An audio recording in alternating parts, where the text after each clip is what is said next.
For tuning in. This is a live stream of me having a watch party of Rainbow Six Siege. All right. First and foremost, I love Rainbow Six Siege. I think it's one of the greatest actual FPSs of all time. What they did is incredible. We'll talk about that. But I just want to take a moment to say, yes, I am partnered with Ubisoft to produce this content. Thanks to Ubisoft for providing me with the access to the content. What is the content, dude? You got Twitch drops right now. If you watch, you're gonna be able to get some good stuff from Rainbow Six Siege. Commercials. Don't mind these commercials. Go here. So you're gonna get Twitch drops if you watch my stream. There'll be some probably gameplay of me playing Rainbow Six, and then also watching this. Mostly watching this, but that's the game plan. And just hang out, enjoy, have some fun, vibe out. Nothing too crazy, but yeah, you can get Twitch drops off of my stream as well as enjoy some of the commentary. I'm not gonna be going crazy and announcing this like if I'm there. I'm basically just gonna be watching. As a matter of fact, I'm having my brunch. I haven't ate breakfast and I've been up since like 6 in the morning, and I haven't ate lunch, which is happening right now. Literally just got home and jumped on right away. This whole weekend is the finals, and it's looking good so far. We'll see what they do going forward with these finals. It's going to be fun and interesting. There's some crazy teams. I'm actually watching to learn to get better, right? For me, when I watch, the only interest I have with esports outside of hosting the events and being able to build communities and grow, you know, everything, the main reason I love it when I watch is because I get to learn tactics, strategies, different things that top players do, how they utilize certain things. And in Rainbow Six, there's so many small details that is so incredible and inspiring to just watch and try to learn from. So that's the game plan for me personally, to be honest with you guys, is that I'm just stealing these gold nuggets. And then you'll see if there's a break, I'll go and watch. I'll go and play the game and try out a strat that I learned and things like that. All right. So that's what you're going to get. I would want you to casually relax and don't take it too serious.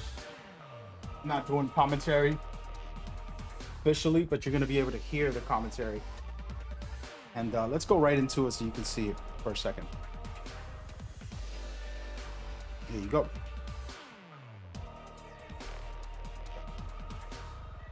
I actually got 15 minutes, 14 minutes to relax, which is cool. Yeah, I'm probably gonna mute them if I can put my music on. Since we got 15 minutes, that's a lot of time. And put my own music and then just vibe out. Yeah, so in 15 minutes we'll get back to it. I wanted to stand.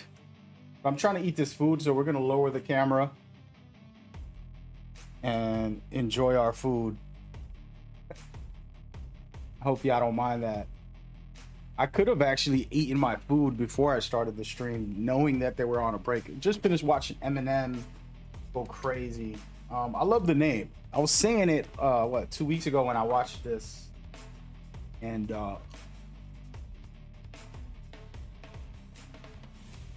pretty cool to see them actually step it up. This food is hitting. I haven't had this specific meal in a while. It's just eggs and fries, but made this way, it's the best.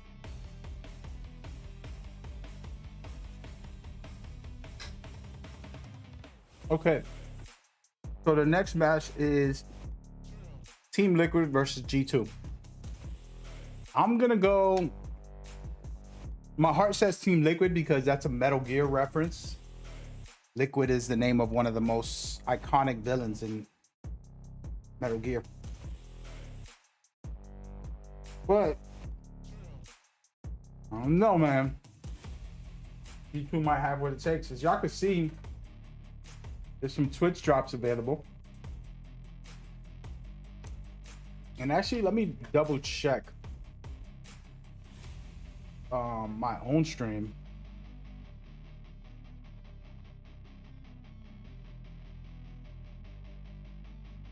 There it is. Yeah. All right, my drops are enabled. Let's look at them. I'm gonna watch my own stream so we can get Twitch drops off of it. All right, so you're getting a big esports package from Rainbow Six if you watch. It's gonna take you 3 hours of watching, so I'll be here for the next 3 hours. You can watch and enjoy. All right, pretty hyped about being able to provide this type of content.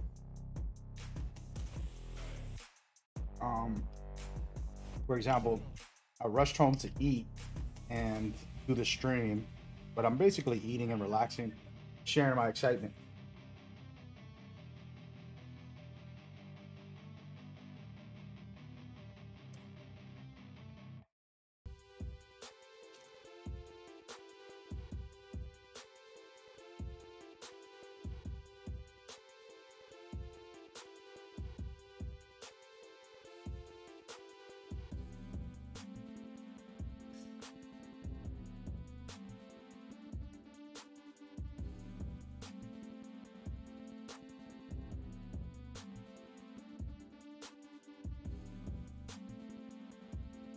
You typing up the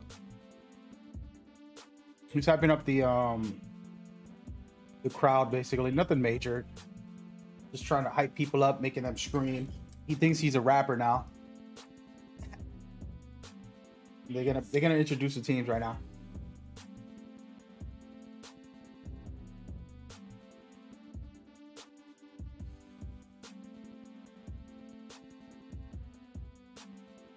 G2, the world champions. Like I said, Team Liquid only because of Metal Gear, but you can't bet against Champion. It's disrespect.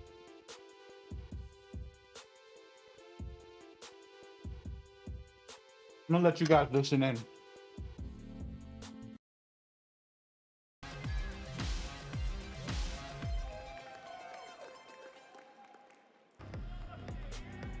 Their opponents have been a part of many major movies, but have never managed to see the credits roll.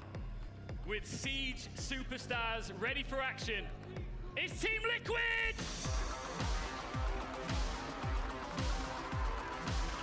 I'm feeling Team Liquid because they got my Metal Gear name, but gotta go G2, man.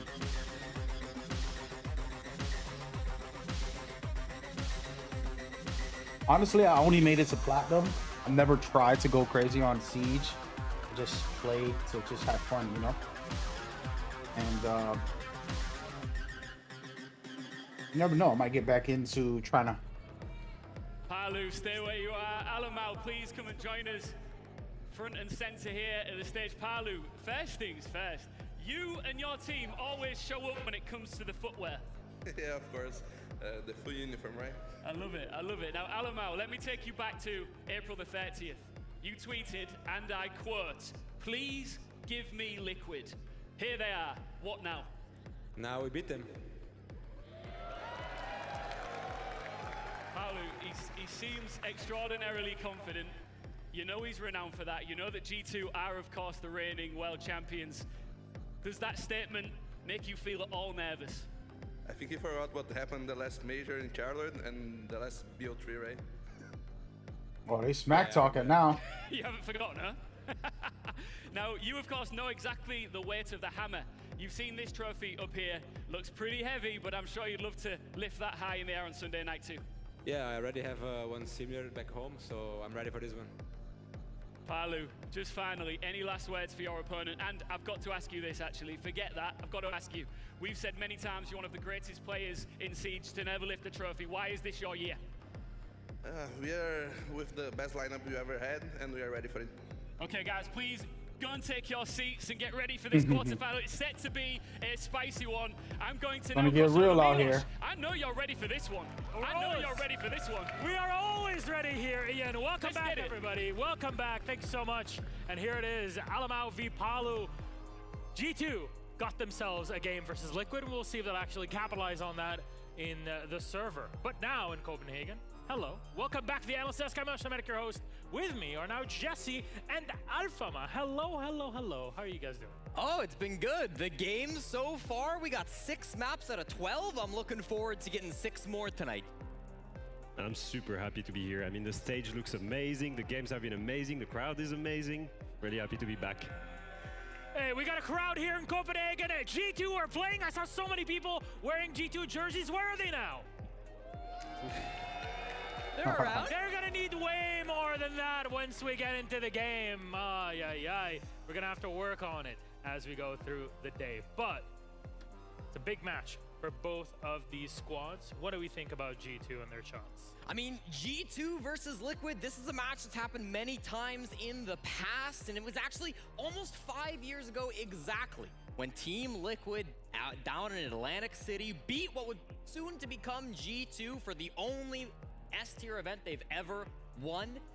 I think Liquid, they're looking to repeat history a little bit here. Yeah, exactly. I mean, when you look at the match right now, you could think this is a grand final, right? Both title contenders, big legacy names of Rainbow Six. The only difference is one is actually a world champion and the other one is still waiting to gain his major title. Technically, one of them is a triple world champion, but that's a question and I guess an answer for another day. But it's time to kick it off. G2 versus Liquid. The strengths of G2. Ooh, where to start? I like seeing underdogs win anyways. They need to keep the eyes open because where comes from. Food is hitting the spot. Conforme o tempo passa, a gente trabalha sempre pensando no melhor de cada do time ali. Our map pool is better. A gente acaba se aproximando mais perto do nosso sonho, que é conquistar esse famoso título. Now it's the Need to figure out where where I put my camera at, guys. G2 are gonna win because we're the best team. I don't want to have it We are just better. too big, O que a gente tem pra fazer, a gente vai fazer. and Não tem muito segredo, muito o que inventar. we'll see in a minute. Are we ready to crush the competition? What competition? Cara, uma coisa que eu gostaria de dizer pros rivais, né, principalmente o alemão, há um ano atrás você foi eliminado de um Major e amanhã a história se repete. And I know that against us they always shake, so it's gonna be easy. Now it's time for revenge, and that's it.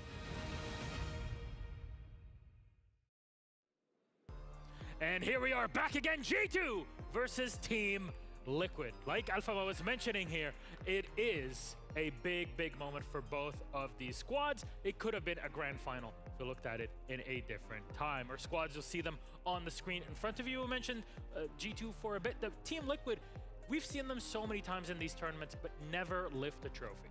Exactly. I mean, this is a squad that's been working together for a long time. You know, they're starting to make some moves here to bring in this lineup to its peak form. Obviously, they still have the contenders who have been carrying them for so long, Palu and Nest. But I really think with some of the younger players coming in, we've got Lagonis, the head IGL, really shaping this team to his own vision. And then Volps, the new pickup, stolen from W7M last year, made it to an SI Grand Finals. It feels like Liquid are starting to build that super team that can finally battle back and be the best in Brazil.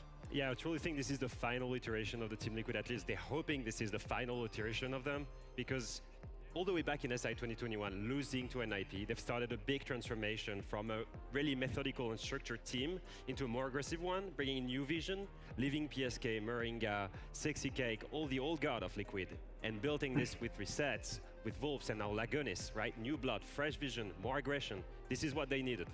And if we're talking about, I guess, fresh vision, you know, new blood into it, we have to compare players from both of these two squads. And I'm told that we have a couple head-to-head of players that you guys want to talk about. So production, you can bring up whichever really you want, because our analysts will be ready to talk about them specifically. Benja and Volps, I guess, new gunners on the squad. Please, Jesse. Certainly, these two have been explosives for their team, and I really think Volps has done a great job being that really young gunner, frag-heavy player who gets to get in and make things happen for Team Liquid. Sometimes he makes just these massive plays, whether it's on attack or defense, going for some big swings, clutching up late. He brings that energy to the team. He really likes to hype this squad up. He's 19 years old, coming in as kind of a young gunner for Team Liquid. And again, I You gotta really love feel the like he's fact been that that player we've on the gotten team to this who can point, start guys, off the pacing and where really get them into the game. 19-year-olds are Kinda getting funny millions to of dollars compare him off to of this Benja, because they're both gaming 19 stuff. years old. They And even actually younger both kids. born in August, they're like It's a 3 blessing, weeks you know? older. And I think Benja we are really brought the balance to a absolutely team at the that greatest for so long in G2 it was a super team looking point, to finally play together.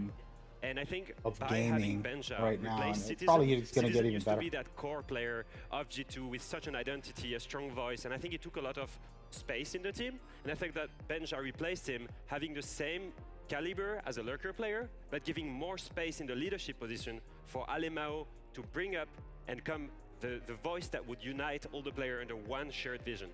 And it felt like at SI, having Benja next to Fabian was very helpful. Like again, young players, you know, a lot of passion, a lot of motivation, but sometimes you need someone to temper you. And Fabian was the perfect coach for that sort of situation. He found the right player, and he's always said, what this team needs is a Nordic player. In this case, a Danish Speaking of player that, I'm supposed to step tweet. in. Hold on a second. And now in the hometown, a Danish player in Copenhagen.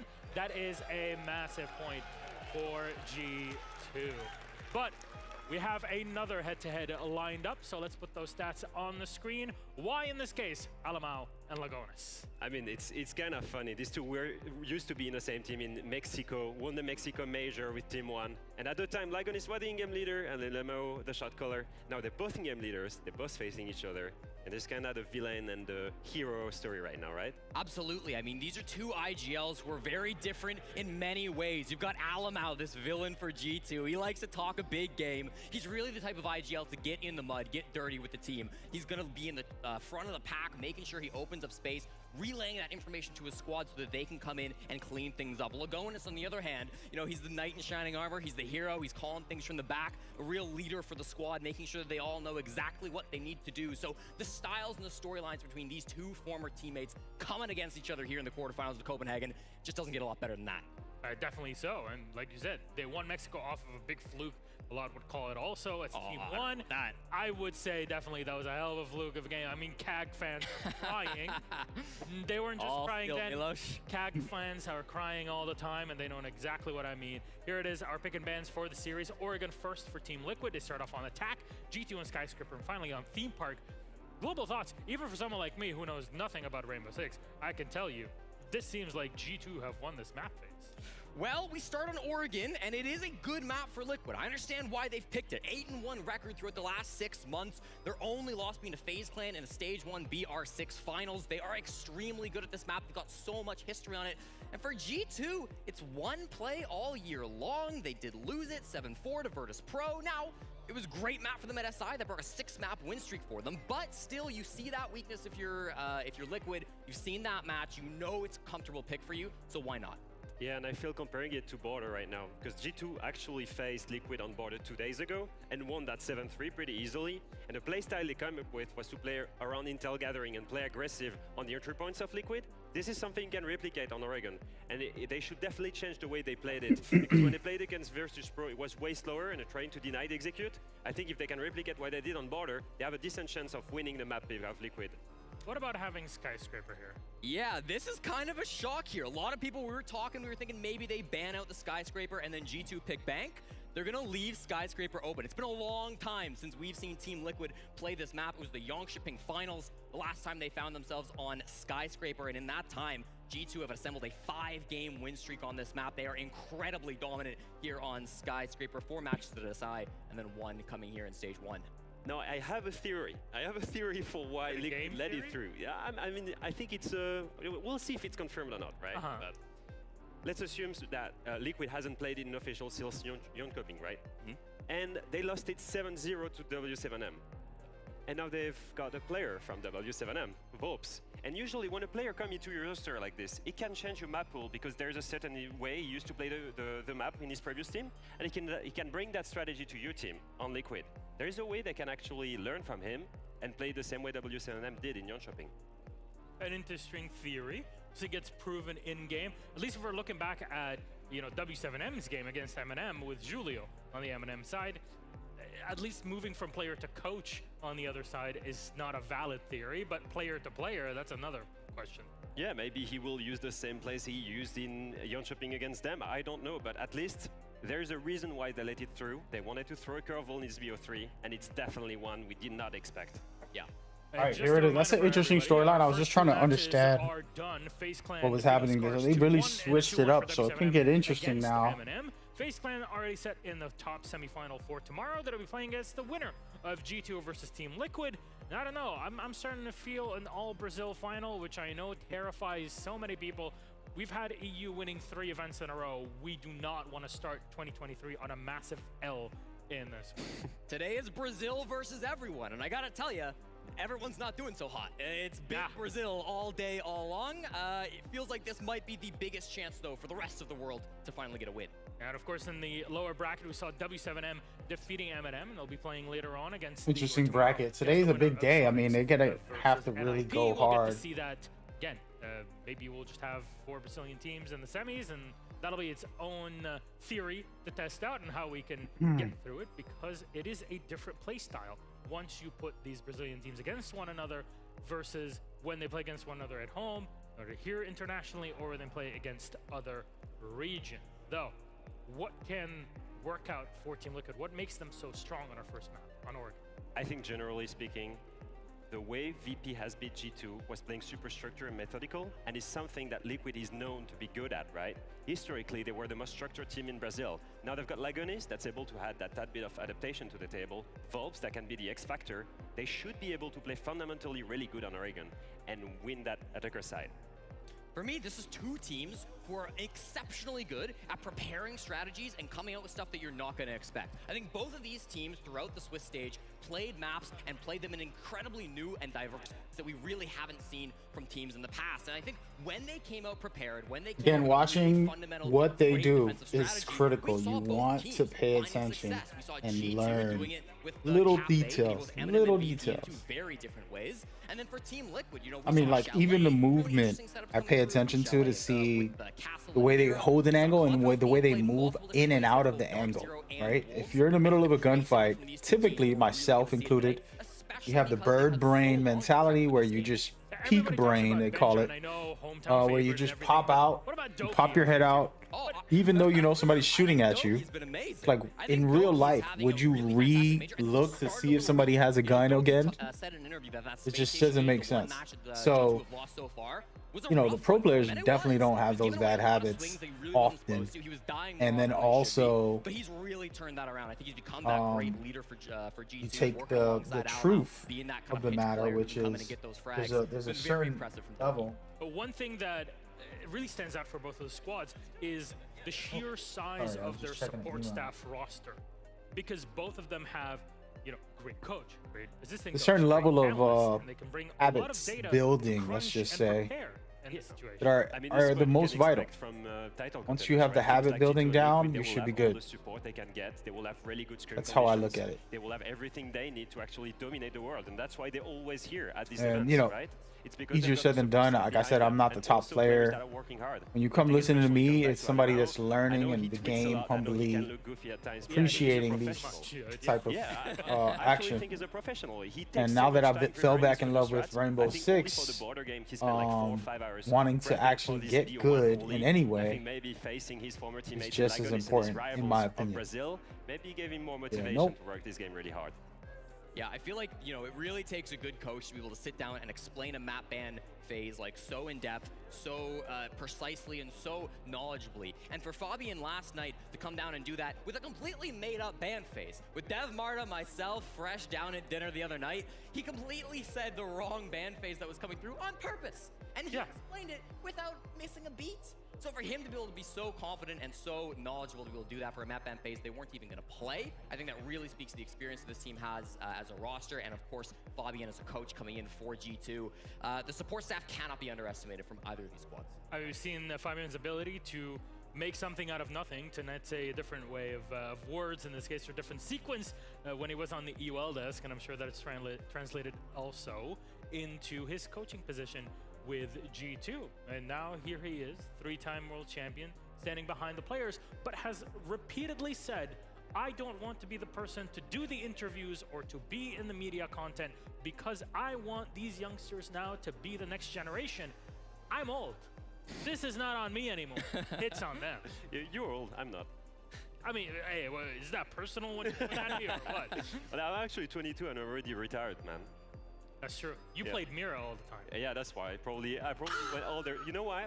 I probably went older because I was playing support and I had so many tense situations. That's probably it. How does it go? 20 seconds on the clock? No. We're not getting back into this one, please. No, I mean, listen, these two squads, Alfama may be aged by the stressful teams that he was on, but these two squads have been as well. I mean, G2, this team's been around the block for so long now. They've been together as a roster. They've won the World Championship. But then you look at Paulo and Ness. You say he's 22 and retired, bro. I got to get on that. Stop fooling around. Long, really been struggling to get to the very top of the world. Obviously, there was that play back in Atlantic City, but it's been so long that he's been hunting for a hammer, hunting for a real big tournament win. And to come in against G2 in the quarterfinals, I would say it's kind of an unlucky matchup. But if he can force us into a match win for themselves, make it an all-Brazilian semifinals, I think they'll be happy. Oh man, you just hurt so many people's hearts. So you know what? Oregon, who takes it? Give it to me quick. Players are ready. It's their map pick. I'll go Liquid. I go G2 if they adapt really well. All right, Copenhagen, are you ready? Got a G2 it basically, but at the same time, we got a European team. We got G2 versus Liquid, two of the best teams in the world, and our casters are ready. Take it away. Thank you so much, Kassan and the guys on the desk. I don't know about you, but I reckon it's about time that the world champions took the stage. It's G2 versus Liquid. Mandy, it really does not get much better than this. Absolutely not. We've got a big crowd here. the two commentators for the night. Buzzing, but we also know that there are plenty of you watching from home today. So wherever you are in the world, thank you so much for joining us, and we hope you enjoy some Rainbow Six. And this should be a banger match for G2, is to go back-to-back, which no team has done since Empire back in 2019. No team has ever won in this SI into a major. G2 could be about to break that streak, but for Liquid, the name of the game is revenge. That's exactly right. Liquid, they were such a high-performing roster, right? They've been at so many international events here time and time again. So much consistency goes into this team, but they never seem to be able to take the trophy to their name.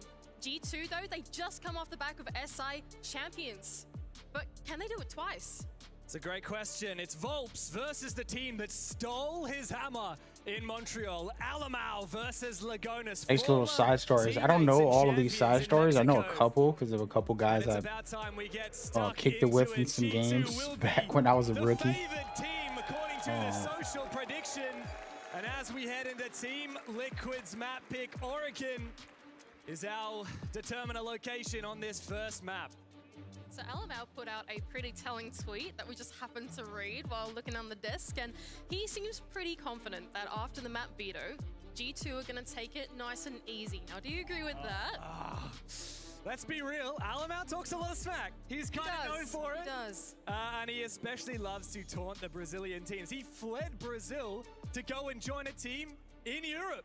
And he knew going into this bracket, going into the finals, he wanted to go up against Liquid. He tweeted out, in fact, right before the bracket was drawn, he said, "Give me Liquid."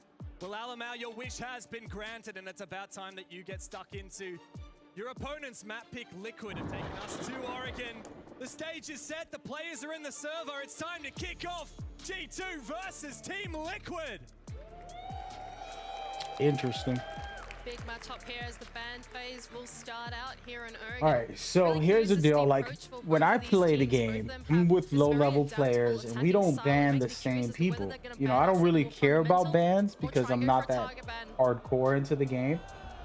But I've noticed, for example, Cap. Not something you see every day. I've never seen Cap get banned. When was the last time we saw a Capitao ban? Well, I feel like in this current meta, you really want to ban out those disruptor area denial-like kind of operators, right? Okay. Liquid are the kind of team where on their attacking half, they're going to be really good at utilizing those utility-heavy operators to create an in onto the building. The smoke ban from Team Liquid. Wow, okay. I feel like we've hit quite a spicy ban phase here, man. Yeah, look, not just that, but they totally just banned out Doki's Iana, as he's just put in the chat as well. I smell the fear, says Doki. He's been target banned and he doesn't mind whatsoever. Back in the day, people used to target ban Alamau with that smoke. I'm not sure what the idea is. So they're banning specific players' favorite characters that they do well with, which makes perfect sense. In that late round, they want to get rid of as much of that late round denial as possible. Surely, Manny, we're not seeing the Caveira be stuck by Doki in I'm the telling you that round. much. We are seeing the Caveira being picked. Caveira is one of my favorites, but she's annoying. If you're good with her, listen, I like playing stealth games, so that's the reason I picked her. But little did I know she's a game changer when she's out there. If you can get the job done. Easier said than done, of course, but. And toy with their food. Team Liquid on their attacking side are going up against one of the most difficult bomb sites to attack in Rainbow Six. And G2 are toying with them. Just have a look at this lineup. Incredibly aggressive. You've got the Caveira, you've got the Oryx, the Warden, the Mozzie, these amazing roaming operators. And Doki's gone for a bit of a jog. Well, Liquid though, they could be meeting fire with fire. Resets, he's got a Maru. Nesk has been given the Ash license. Maybe they're gonna meet this extended hold with something fast-paced of their own. But Doki, he's hiding all the way in Small Tower. I don't think they know that he's there. It seems so unlikely that he's going to be able to find an interrogation, but never say never. I expect the rest of G2 will be looking to shoot. The thing with Caveira, if you don't get any interrogation, she was useless, in my opinion. It's like you're a roamer. A lot of roamers can provide utility, but I hope they stay on Caveira for a while. A lot of these roamers can provide some utility for the team. Oh, he's already got a. Phobos has just walked straight into the Dane's awaiting hands. They're trying to cut not down bad. and dissect this room, but a mist drone does not help their mission. Resets, he's going to go hook into the top of Big Tower, but not met by any resistance on the other side. G2 now in the man advantage can play it safe. Oh, Liquid, what are you going to do about that? Do you go to hunt the rest of the roamers? Looks like he might be trying to. Nest goes down. Benj is on a tear. Alone on an island, and it doesn't seem to matter. A C4 blind. A Stoff and audio call doesn't find anything. The onus is absolutely on Liquid here to punish. Elusive still inside a kitchen, but Lagonis has him cut off. Diffuser in hand, but the time is ticking away and still ground full control. Not there for Team Liquid.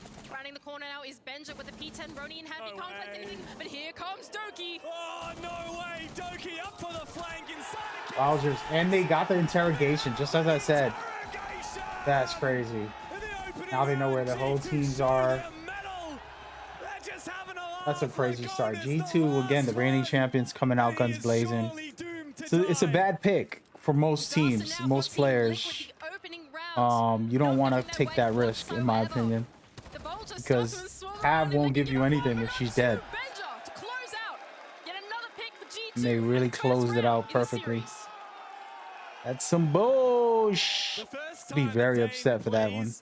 On stage on home turf, and You definitely don't want that to happen. This young prodigy has fit like a glove on G2. He's already a world champion only 31 days after joining the roster. How much has G2 won outside of just Rainbow Six? I'm curious about their organization and seeing what they've been able to provide for, In the first round, you've already been you know, gaming. a Caveira interrogation unheard of at this level of play. I honestly cannot remember the last time that we saw an interrogation That was just on a perfect. major stage. There have been very few, and well, Doki's just toying. He's just having a laugh. Benja as well hit some nasty shots in that round. For Liquid, that's got to be a tilter. How do you come back from that? You've got to give them respect from here on out, right? G2, they've just made fun of you. Now it's time to play the cautious game. Lean more into that roam clear. We can see Volps and Palu They're both not picking picking off onto roam clear operators. Cav no Right? We've more. got the Dokkaebi. There was This a is line, disrespect. actually, both of them are gone now, so this would indicate to me maybe they're going for something more direct. They don't even want to address the roam at all. They just want to cut down on the site. Not a bad idea, but you've got to get to the building first, and Benja's not interested in letting that happen. Scary stuff. The amount of here. disrespect on that last round. Off. No one coming around around the garage side of the map. But for Liquid, for me, the onus is on him. But hang on a moment. Benja's just heard the Garo who go off from resets, who's now all the way on the roof, in fact. Hasn't actually entered into the big tower yet. So here we go, Liquid playing the respectful and cautious game. Not getting in too early on G2. Good drone work, and of course the Lion. When G2's running around like little rats, of course he's gonna bring that out. Good read from Lagonis, just one round in. What Liquid are trying to do here, they'll have to get a move on with. You can see, as you said, Manny, so respectful, but that just means that time's ticking away. Well, that's what you got to do when you play against G2, right? These guys play such a proactive defense, the most adaptive team, in my opinion, the entire remaining 8 roster here at these finals. They're going to be on that front line. They're going to be facing you as you come into the building. You need to be respectful as you walk in. The second line scan to bring out almost 4 players on drones there as well. They're really cautious to enter this building. G2 know exactly when to dial it down as well. Have a look at this.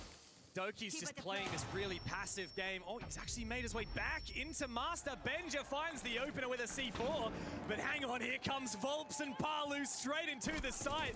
G2 somehow managed to find one out of it. Come on now. He's got to kill. Benja's doubled. They dropped the down, diffuser and also. Liquid, a nice attempt, but Alamar says 1-on-4. It's already hot.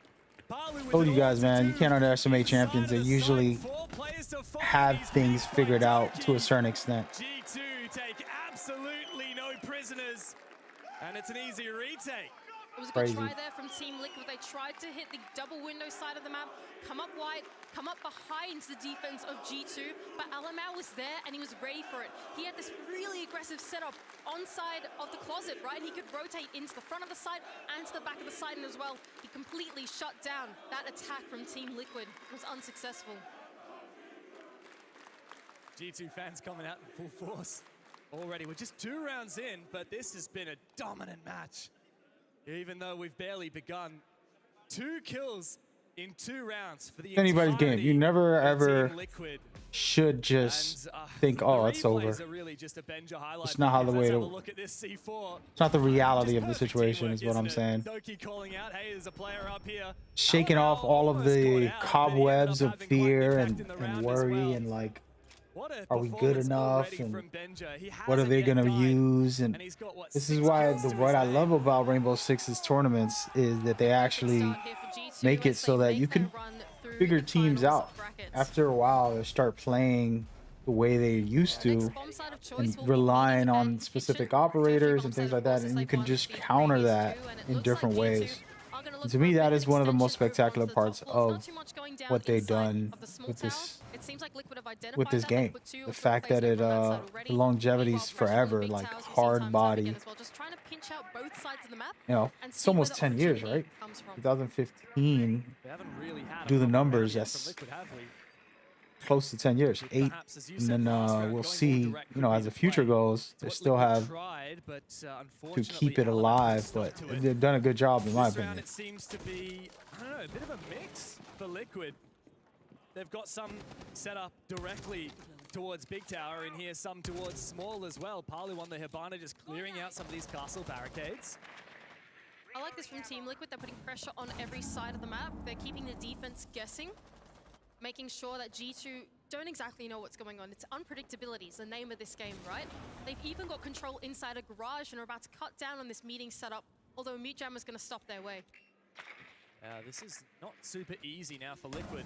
A lot of information to gather. Alamau with the M870 on Thorn, not something you see every day. He's playing on these rear stairs. He's got some barbed wire to assist. This is a very awkward setup for Team Liquid to tackle as Alamau actually gets a little bit aggressive. These little angles right here, it's like a weird ass angle that he's holding, trying to do what's right.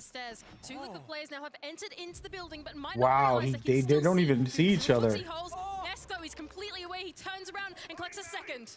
The timing was perfect there for Nesk, and now Virtue. There it is. He's got no clue what's going on. Doki That's and wild. Benja to pick up the pieces in a 2v5, You have to be able to but it could well be see who's out there. For Liquid, poor Benja. 7 kills, 0 deaths. Surely that's about to change. An 8th kill for him, but the cutoff from Volps. Liquid are finally on the scoreboard. There it is. So it's a warm-up. It's a warm-up. They're finally in the mix as far as like the defense of G2, pressuring both sides of Small and getting on the game, you know. the point of least resistance for them to make their way, and it was really Nesk that opened it up, finding a small hole into that kitchen hall and collecting 2 that really opened up big tower control to their name, and really fantastic work there from Team Liquid to find that opening and claim a round. It's similar to what we've seen 2 rounds in a row now from Team Liquid. This very opportunistic, hey, I think I see an opening, let's go for it. Volbs tried it with Palu in the second round on that Dorms attack, but unfortunately, just not checking corners correctly meant that the round was not theirs. But Nesk here really made a massive headway for Liquid by getting those first 2 kills. From then on out, it was a spiral. As we so typically see for G2, sometimes if the rug is ripped out from underneath them, they get a little bit ahead of themselves. And now that Team Liquid have found their first round, I'm starting to feel, Mandy, like that momentum that G2 had asserted is starting to slip away, and Liquid might have finally woken up. Well, what worries me is that G2. Hey, we'll see what happens here. Again, that's just one game. I Really get too excited. Now we're seeing a very different philosophy here. There's no more Kavira, lo and behold. There's still the Oryx. They can still be mobile here on the ground floor in their roam, but it's a little bit more reserved towards the bomb site. Ben just gone onto the Goyo. He's going to set up for the late game. And Alamau somehow has found the opener onto the Maverick. Not exactly sure where that went down. I think that went down onto blue. In blue, okay. Yeah. It's not bad. Unfortunate, trying to get that blue bunker early, but was met with a little bit of aggression on the other side, and so Team Liquid are down on their Maverick. Now, this is really important, right? There's Cade on the board, and so having Maverick was mission critical to try and getting open some of these hatches if Hibana can't do so. And so now Lagonis, making his way in from lobby, has got a lot of work to do as the only remaining support. But it looks like, once again, Liquid have found an opening, and they're sending it down. 2 players have made their way down the freezer stairs. Now it's a very awkward position to push while the wall is open. Benja! He's broken double digits in just 4 rounds. He's having the time of his life. And that's crazy. What does Liquid do from here?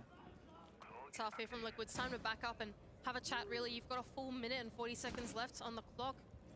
You may as well have a chat about what's happening next, right? G2 have been so dominant. Benja, in particular, 10 kills to his name. Blur hasn't even got 1. Neither is Virtue. To be honest, I don't think most of the G2 players have ever even found themselves in a position where they need to. Bench has just been straight farming. Nesk is waiting for over-aggression, but I just don't think that's going to happen. G2 are cold as ever. Yeah, they're playing a discipline game, even in 5-on-2. Look, they can give Nesk 1, that's Virtue. He's looking for his first. Isn't able to find it, but Alamau is... Yeah, Benja goes. My God, double digits, 11 kills. He is having a ripper of a game already. He's looking so good so far in the series. 3-1 now. Alamau's animated as he's ever been here on the major stage. Major stage, which he's raised the trophy on before as well.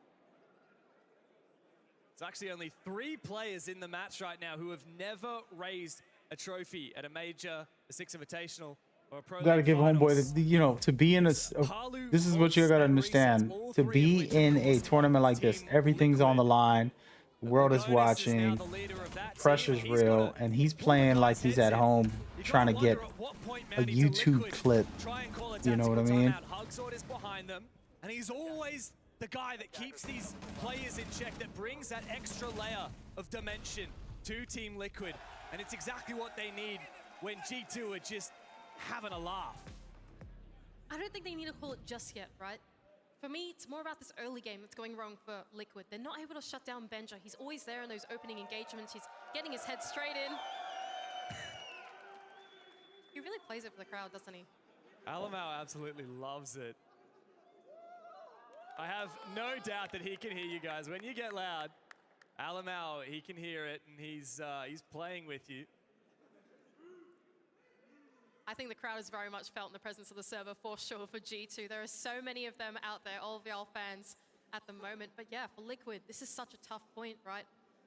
Technical timeout, I think, is where we're at, so it does give them an opportunity to talk. Probably why they didn't take the tactical. Well, it's Lagonis who's got to do a lot of the talking here. Of course, Hugsword, as this is not a tactical, it's a technical timeout.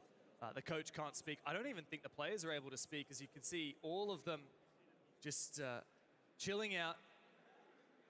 I think Liquid do really need to chill now. They need to just steel their nerves. Don't get too in their heads. Look, you're 3-1 down on Oregon. That's not too bad. G2 aren't able to go back to Laundry Supply. This could very realistically end at a 3-3 half. Liquid just need to pull their heads a little bit on those Dorms attacks, and they could definitely find 2 in a row here and even it going into their own defense. I think it's exactly right. I think it's time for Liquid to recompose and try and win out on these early games, because really, it's just the getting into the building and actually winning the entry fight that's not quite going their way. The man advantages are almost always swung in the way of G2. Yeah, in fact, every single round so far, the team that's got the opening pick has converted to a round win. So the only round that Liquid won was when Ness got past, I can't remember who it was, Alamau playing on the rear stairs with the Thorn on that meeting attack, and he snuck through, got 2 kills. It was a big opener for Liquid, but as we've said, G2 have been in control of these early rounds. It's good that we get to have a look back in on the first few ones. This is going to traumatize Liquid for a while, isn't it? Yeah, I could watch back that clip with the interrogation all day long. I mean, Doki's just thinking, what am I playing right now? Is this a casual game? Oh no, you can't say that in a quarterfinal, Dev. Well, I have no doubt that G2 will be talking much worse smack than that before the day is done. Not safe for broadcast. We can't tell you that. Well, we are back in the server now, guys. I can confirm that. And we're about to get cooking once again. G2 up 3-1. Liquid have struggled to find their footing. And here's a curveball, Mandy. G2 are taking us to a 4th different bomb site. Ooh, this one's exciting. They're going to try and complete the world tour and show full dominance on every single bomb site. Even a small tower hold to boot with it. Seems like his Doki's going to dedicate 2 of his ADS charges to this defense. Will Liquid actually try and respect this and clear it out from the small tower, or are they going to try and find the weakness in the defense instead? That's my question for them. Well, we haven't really seen Liquid look for a head-on attack yet, have we? Even on that meeting attack, it wasn't like Liquid looked to hard clear the positions. They looked for openings, they looked for ways to get explosive, and that seems to be the pattern. Sometimes it works, sometimes it doesn't. Really big hold here, even opening up that single wall going into the bomb site itself. 2 players dedicated to the setup going on here. It's going to be Virtue really mobile here on the Oryx, and it does actually seem like they're going to go in towards that small tower side of the map. Nesk to be the first point of contest, as he's already up here on the balcony. Just droning out any spawn peaks. A lot of respect given to G2 by Liquid here, you can see. But yeah, what is the clear, right? Is this going to be a small tower into dining execute? Is this going to be some pressure on meeting, some pressure on the green hallway into kitchen? Perhaps a full dorms take. So it seems like Nesk has discovered the setup now here inside of the small tower and is going to try and keep Bay on it. Meanwhile, the rest of his team seem to be droning elsewhere on the map. This is the Liquid playstyle. You don't just make something linear happen in the map. You probe the entire map and then figure out where you want to go. You plan for all eventualities. So we can see the rest of Liquid players, they're not here supporting Nesk. They're looking for other ways in. Yeah, but just look at how fluid G2 are as well. We've got Alamau in the hallway of showers, blocking off some angles with his Kiba barriers. Got a lot of ambitious map control from G2, those blue outlines swarming around the map. Really, Liquid, with half the round done, haven't achieved a lot. Nesk might be able to find the cutoff onto the play inside the white hallway, but the Kiba barrier protects him. Meanwhile, Resets, though, he's found some control inside of Big Tower and can start to make his way in towards Kitchen. It seems like Liquid are going to pivot towards this lobby side attack. Yeah, I'm liking this patience here. Liquid is starting to step up as far as at least changing the flow, right? They were getting beat 5 or 4-0 each round. Does find it as Benja goes down for the 2nd time this match. Nesk has also made his way deep into server. And he's backstabbed inside a kitchen. The site has been forfeited by G2. Players above will now look to deny the plant. A little bit of vertical control, though, might spell the death of them as the plant starts to go down. Nesk able to clean up Blur, but as the execute comes forth, it's going to be on the retake of G2. Well, it might be possible now. Virtue's found one, but okay, with that, surely it isn't. Doki's been taken out above, and it's a 1v4 for poor Virtue. Liquid, their most dominant round yet. Resets locks it in. And on the back of the technical pause, Liquid have a response. Gotta respect that. They're keeping in it. Nesk and Volps, any energy is good energy here in the stadium. For Team Liquid. Now 2 rounds up, that's more manageable of a scoreline here on their own map pick, keep in mind. The part that I'm worried for Team Liquid is that the only bomb sites they've won so far have been the tertiary ones for G2. They haven't managed to land a basement attack, they haven't managed to land a dorms attack just yet. So I think for Team Liquid, it's about finding the momentum and their mojo and being able to land something really, really dominant. Well, that's why this next round is going to be so telling, isn't it? Dorms is open, and I highly expect G2 will be taking us there. If Liquid are able to win this, not only will they have strung 2 rounds together in a row, bringing the momentum back on their side, but they will also have evened the scoreline going into their own defense, likely taking the lead after going to their first laundry defense. And we can certainly see, as Getting pumped up. I like it. I like it. Has risen up now for the Brazilians. They're fired up, and they're ready to close up the half. It is so good to see Nesk and Volps get excited there. The younger player and the older player of this roster.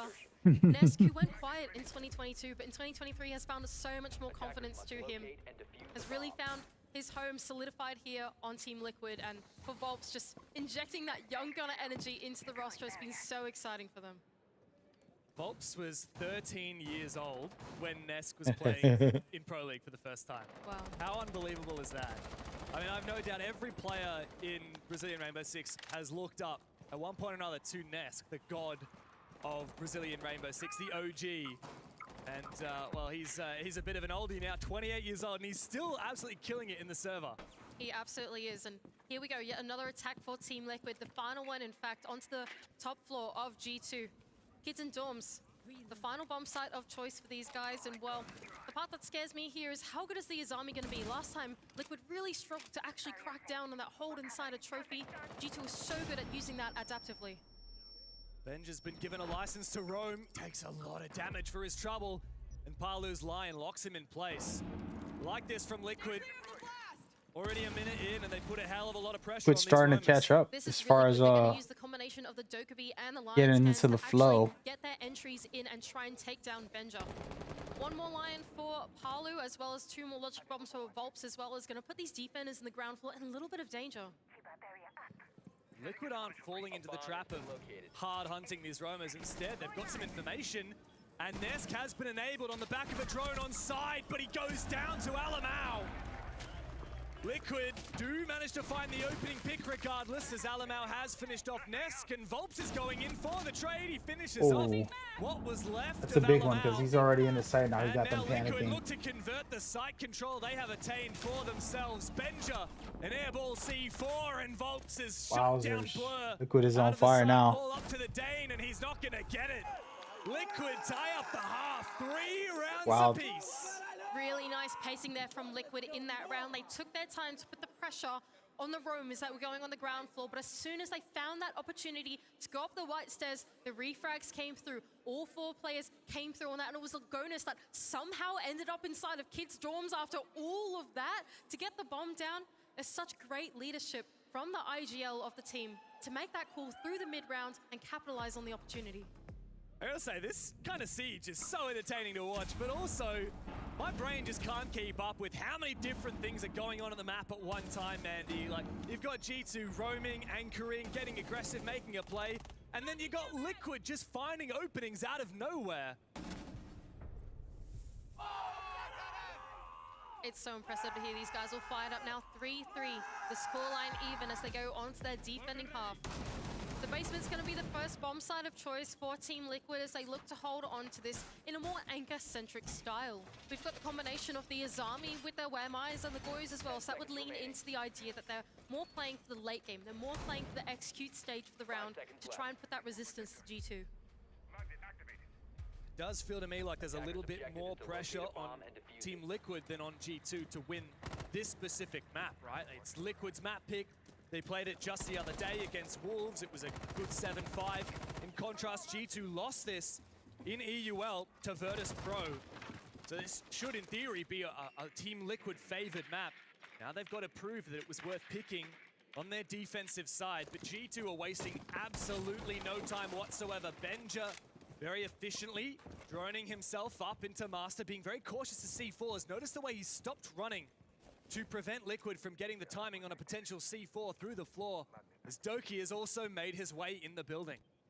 Well identified from G2, realizing that Team Liquid have given them a lot of respect through the map. Full map control on both the top and the ground floor has been given away to the attack, and they're making their way in nice and quick. A full 2 minutes left on the clock, and Blur's already getting these hatches open. It's a really quick time for G2 to set. Yeah, and have a look at that. No Kaid to deny these hatches as well, so Blur's gonna make real quick work of them. 1 minute 50 left on the clock, Mandy. And G2 are looking very good. They've got full map control, they got these hatches open, and they can start setting their sights on clearing out this utility that Team Liquid have brought to the table. Yeah, so from here, it's about constructing the execute that they want to go for. They want to enable it with the Ying on Alamau, the IGL. He wants to put himself in the push with the flashbangs, but Palu is on the other side with the Warden. They cannot face him head-to-head. They need to isolate that gunfight first before they go for that execute. So where will that execute go down? Will there be pressure outside of blue? Will there be pressure from the electrical hatch? Is this going to be a front take? It's hard to know as of yet, as Team Liquid are still darting their way around. Doki has, however, opened up this barrels wall, and Nesk is trapped in a corner. But do they know that he's even there? There's no way they're going to get a drone, and it's like they try to drop the E-box hatch, but Nesk can collect one, a second, a third, to his name as G2 funnel into the defense of Team Liquid. Oh, he's just insane. That's it right there. He finds the 3K, but G2 do find 2 kills out of it. The 3-on-3. And Virtue, but Nesk, 4 kills, can't be a 5th. But it might not matter, Virtue's not going to be able to clutch the rounds. Team Liquid have stolen the lead. They're on fire, bro. What's going on with Nesk that? was in that position. Great choice for him to be somewhere that they had absolutely no info from. And as they went for that hatch drop, he completely just collected all those kills. They didn't even look at him. Absolutely no clue. G2 caught out lacking. However, you got to consider that is just laundry supply. That is the hardest bomb site to attack on this map. So G2, they won't dwell too much on the mistakes of that round. They'll just say, all right, GR, let's go next. That's exactly right, and what that means is Liquid is going to go onto a tertiary bomb site, right? It means that they've got to pick something that isn't basement, not something nearly as strong. And the next bomb site of choice for these guys is actually going to be the kitchen and dining. Wow, my gosh, 4 kills for Nest coming through in the replays. Could have been an ace there. Yeah. I think it was just a bit of a run out of bullets kind of situation with that Karatos. What a reaction from Nest. I don't think I've ever seen him get so animated. Not in the last couple years. It's just so great to see Nesk back and firing once again. That's exactly right. It means so much to see him back in his form and back in the server with so much energy, right? Last year, there were lots of questions about his age. Was he going to retire? Was this going to be the end for Nesk if Team Liquid didn't claim a win? He looked really unconfident in the server, but Team Liquid, the org, really supported him in these last couple months. And we speak his name, and he finds a kill. A spawn peek onto Blur as he's really turning it up in the server. Hey, Nesk is absolutely godlike. He hasn't changed a bit since he first debuted back in, 2016, 2017 in the Pro League. He was the player to fear. And he showed that age does not matter in esports. He's holding on to this power position inside a small tower, and the onus is on G2. Are they going to look to hard clear him? Will they leave him to his own devices and put their attention elsewhere? Okay, well, Benja seems pretty aware that someone is trying to help out Nest from all the way inside of dorms. Virtue's able to shut him down in his position, so at least one traded back there for G2, 4-on-4. That's a big pick, and with it, with this drone from Virtue, a lot of map control now afforded for G2.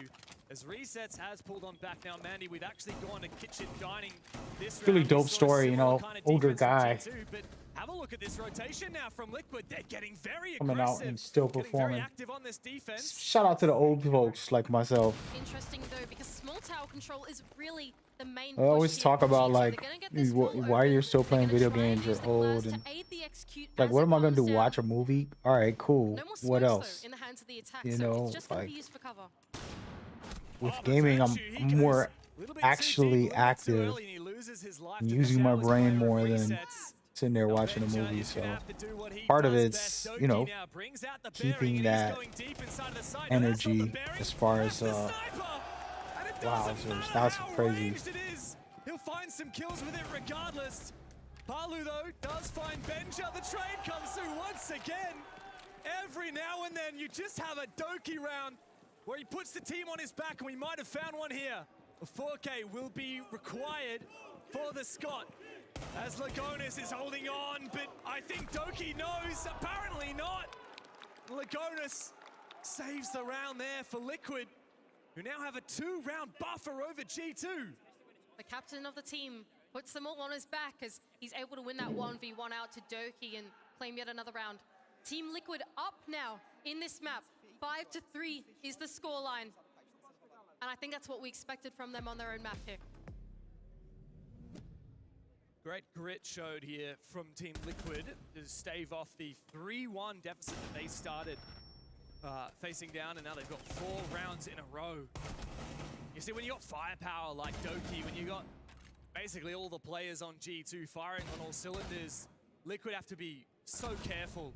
They have to back themselves in. I just love Nesk's reaction. How does he inhale enough oxygen when he's shouting so loud? I have no idea. It's actually so cool how mentally these guys are in it. Every single round win, they're screaming their little hearts out, and it's incredible.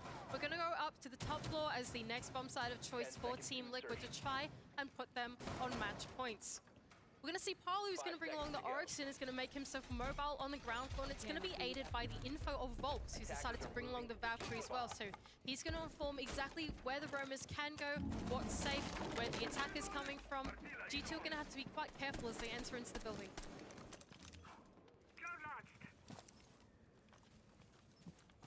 What kind of attack will we see here from G2? No Ying, so none of that explosivity that we saw from Liquid on this bomb site. A lot of tools, though, to play a much more conventional game. We could see vertical nades from Benja. We got the Thatcher Hibana combination to deal with the hard breach. And I think that's exactly right. For the most part, G2 and Liquid have a pretty similar attacking style, don't they? They like to probe the map. They like to see watching and learning, guys. A lot of quietness, listening to these guys. Also, good commentary. As Thatcher did slip through the ban phase, and that's a rotation hole already being made from Blur to go straight into the bomb site. Very nice and early as well. Alamau has made his way into Big Tower, but there's no hard breach available for him to open up this wall into Attic. Tough one. They need the EMPs over on this side if they want to do an Attic push. Not sure if Virtue has decided to relocate himself over to support his teammate or not, but so far the pressure for G2 comes around that master side of the push. Now, do Team Liquid know they have a C4 down below with Volps, so even if they try to go for that default plan, they need to worry about the pressure from below. Benja's managed to make his way up the armory stairs and can start a mount towards this late game. Volps has actually dropped all the way down into the basement now. Could go for a late flank onto a player on white stairs, but good information now from G2 on the site. They've spotted the one player who's inside of Kids' dorms, a couple of red pings to assist as well. Now Blur is going to open up more lines of sight. Oh, Benja really wants to find this kill. Volps is on for a flank, though. He could find Benja. Ooh, this is a tough position now for G2 with only a minute ticking down.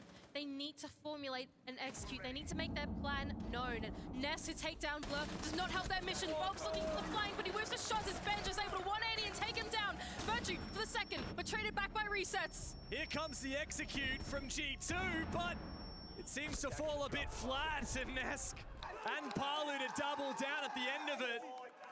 Out of seemingly nowhere, Liquid have found 5 rounds in a row.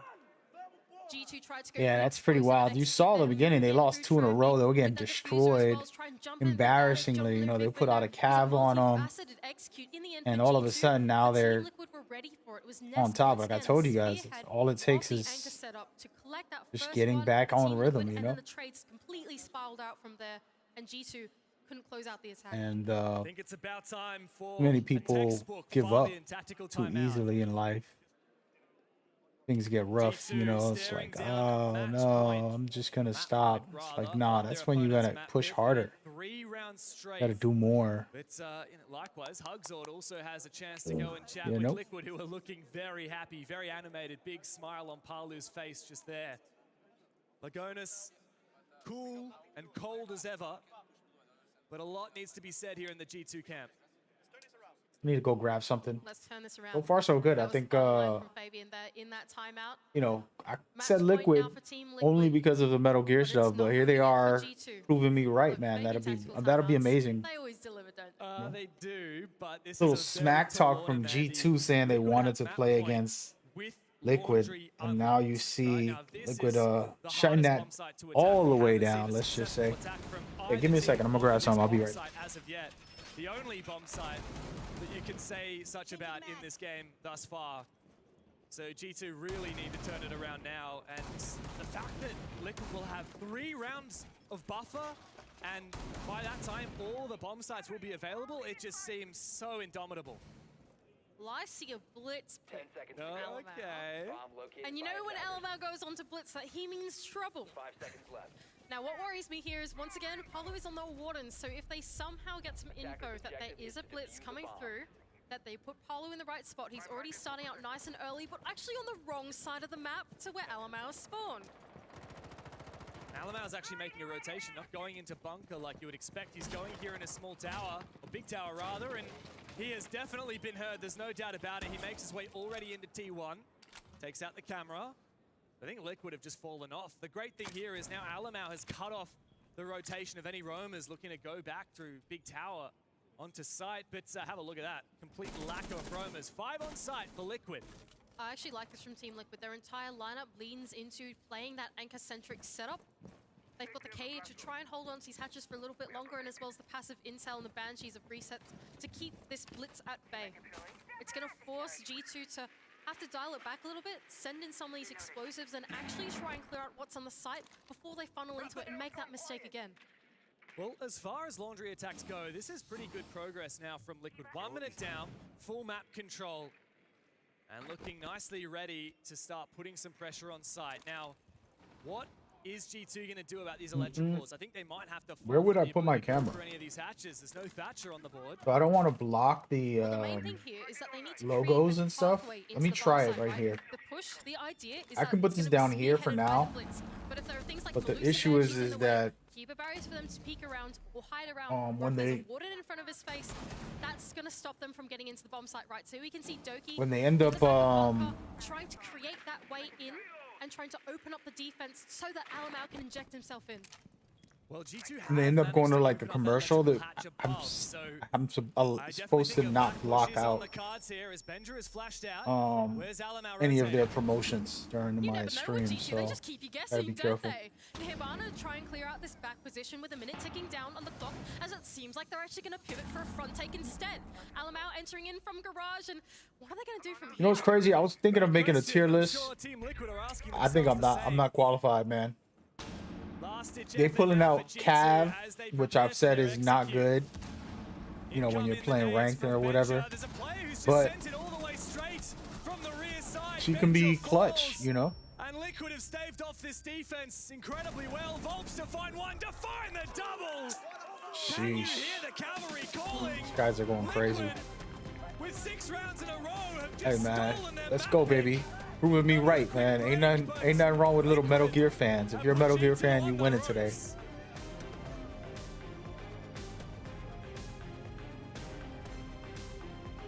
You feel me?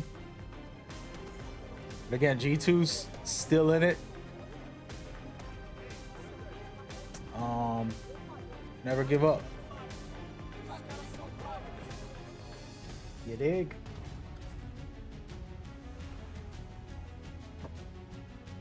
Gotta figure out where to put my damn camera.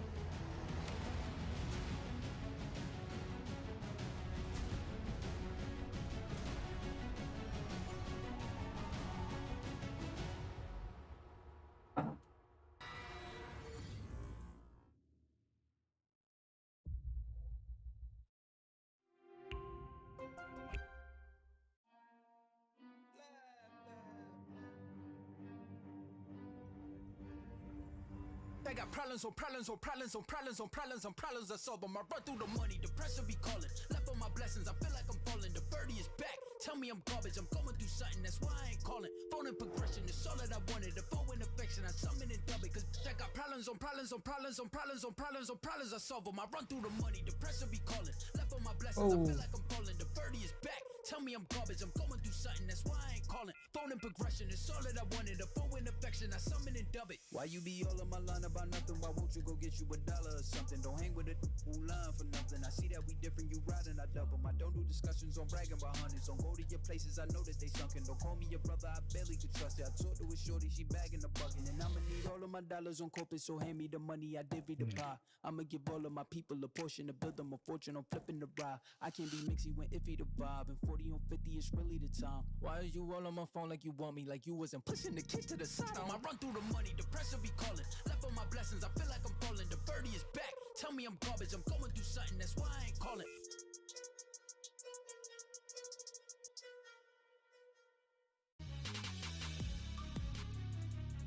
Who do I have winning the whole thing? I don't know, man.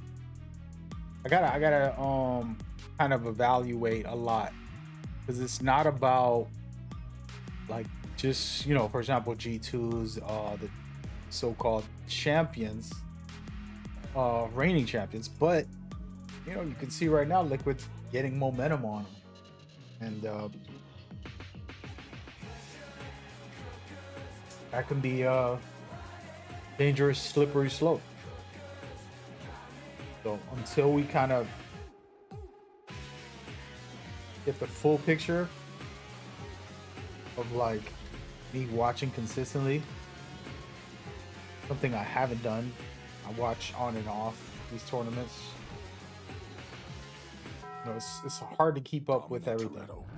Basically, I don't like speaking out of turn, where I'm not knowledgeable on every single team and the momentum that they're having and the, you know, low that's happening. You got W7M, who just finished winning, and they moved on to the semifinals. It's the only team officially in the semifinals, with FaZe Clan. Those two are going to be in there. We're watching right now G2 versus Liquid. Major Blast R6 Copenhagen. Liquid is crazy. For G2, they take an L on map one. What started off as a wow G2 round one interrogation, 4 players left alive. Well, it was a bit harder than that. Tougher to stick the landing, Milos. I mean, let's start at the beginning, though. It was a great start. We saw Benja absolutely explode on the server. First round of 4K, follows it up with kill after kill after kill. Going into that technical timeout, he had an 11-1 kill streak. He was crushing everybody on his roam games. Playing aggressive, you know, being hard to pin down. There's Ninja in pajamas, lurking around on the map. Sonics, interrogations help too. And but Scars. Once we got to that tech pause, everything just slipped out of their control. Yeah, the momentum Depends. completely shifted away on Liquid's favor. I think one thing that I really want to highlight from the Liquid side is how they were able to turn things around after losing so many rounds because they were getting disrupted. G2 was always playing to deny the entry points of Liquid and disrupting a structured playstyle. What I saw from Liquid was, let's cool down, let's take a look at the bomb side. What are the weak points? Look at that meeting dining setup, for example. They come into meetings, see that the meeting side is really weak, and come in and win the round of that. The opportunity seeking was amazing from Nagonis. And it was funny, you know, we compared the 2 young gunners on these squads. We compared Benja versus Volps before this started. And the very first opening pick was Benja ratting in small tower, finds Volps running in, didn't drone it out. And after that, the momentum was all in the favor of Benja. Then we get the timeout, then we have to wait a little bit longer. The first kill coming out of that technical timeout, it's Volps onto Benja. Steals that momentum. I think he kind of passed it on to his teammates. Didn't really pop off the rest of it, but he didn't need to. The rest of his squad was carrying things. We got to see vintage Nesk coming through today. Just a great showing from Liquid. I mean, we know the history of Nesk on Oregon, the very famous ace that he completed down in basement. Today, stepping up, the rest of the team stepping up. Liquid versus G2. You do not beat your opponent in this case, no matter who you are, without the entirety of the team showing up for this game.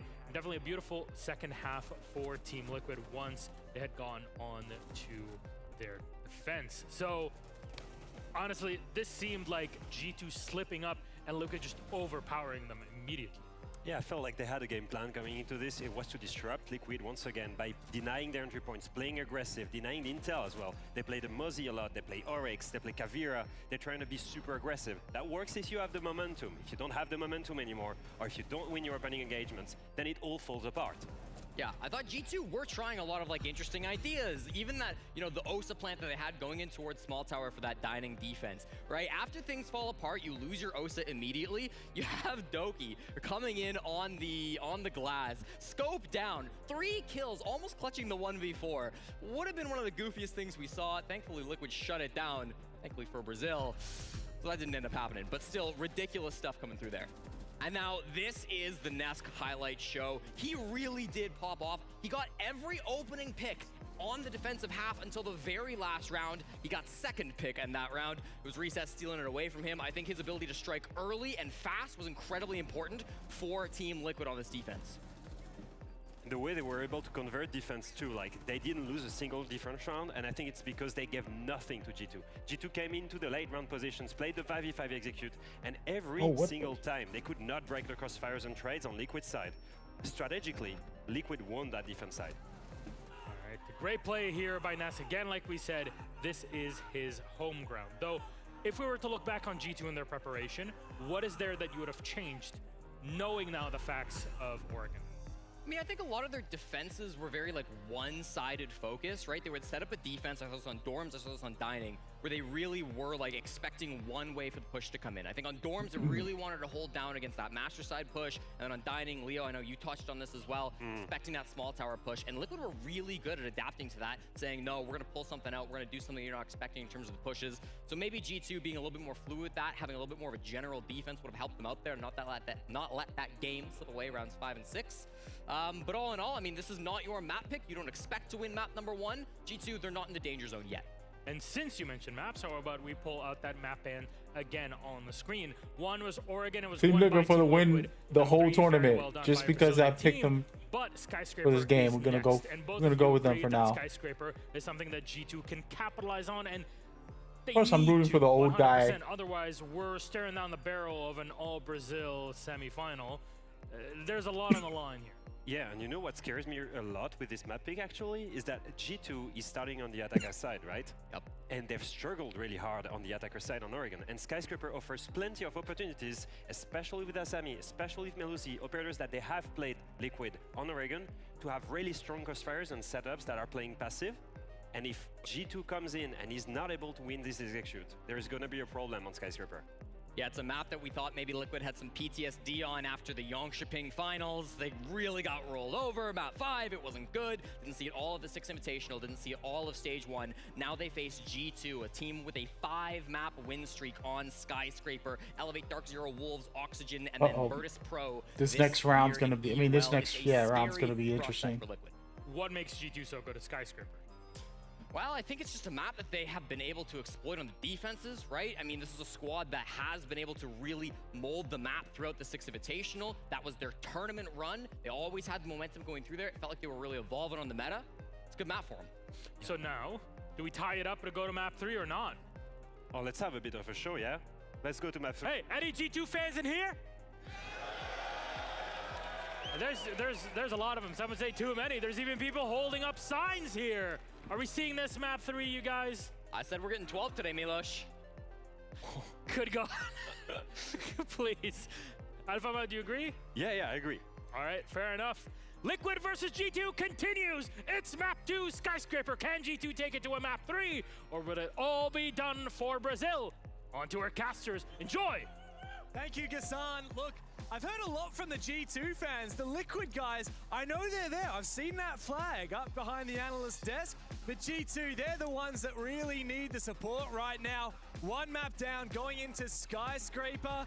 This is a big pick for G2. Their chance to get their heads back in the game and send it to a 3rd map. Mandy, do you want a 3rd map?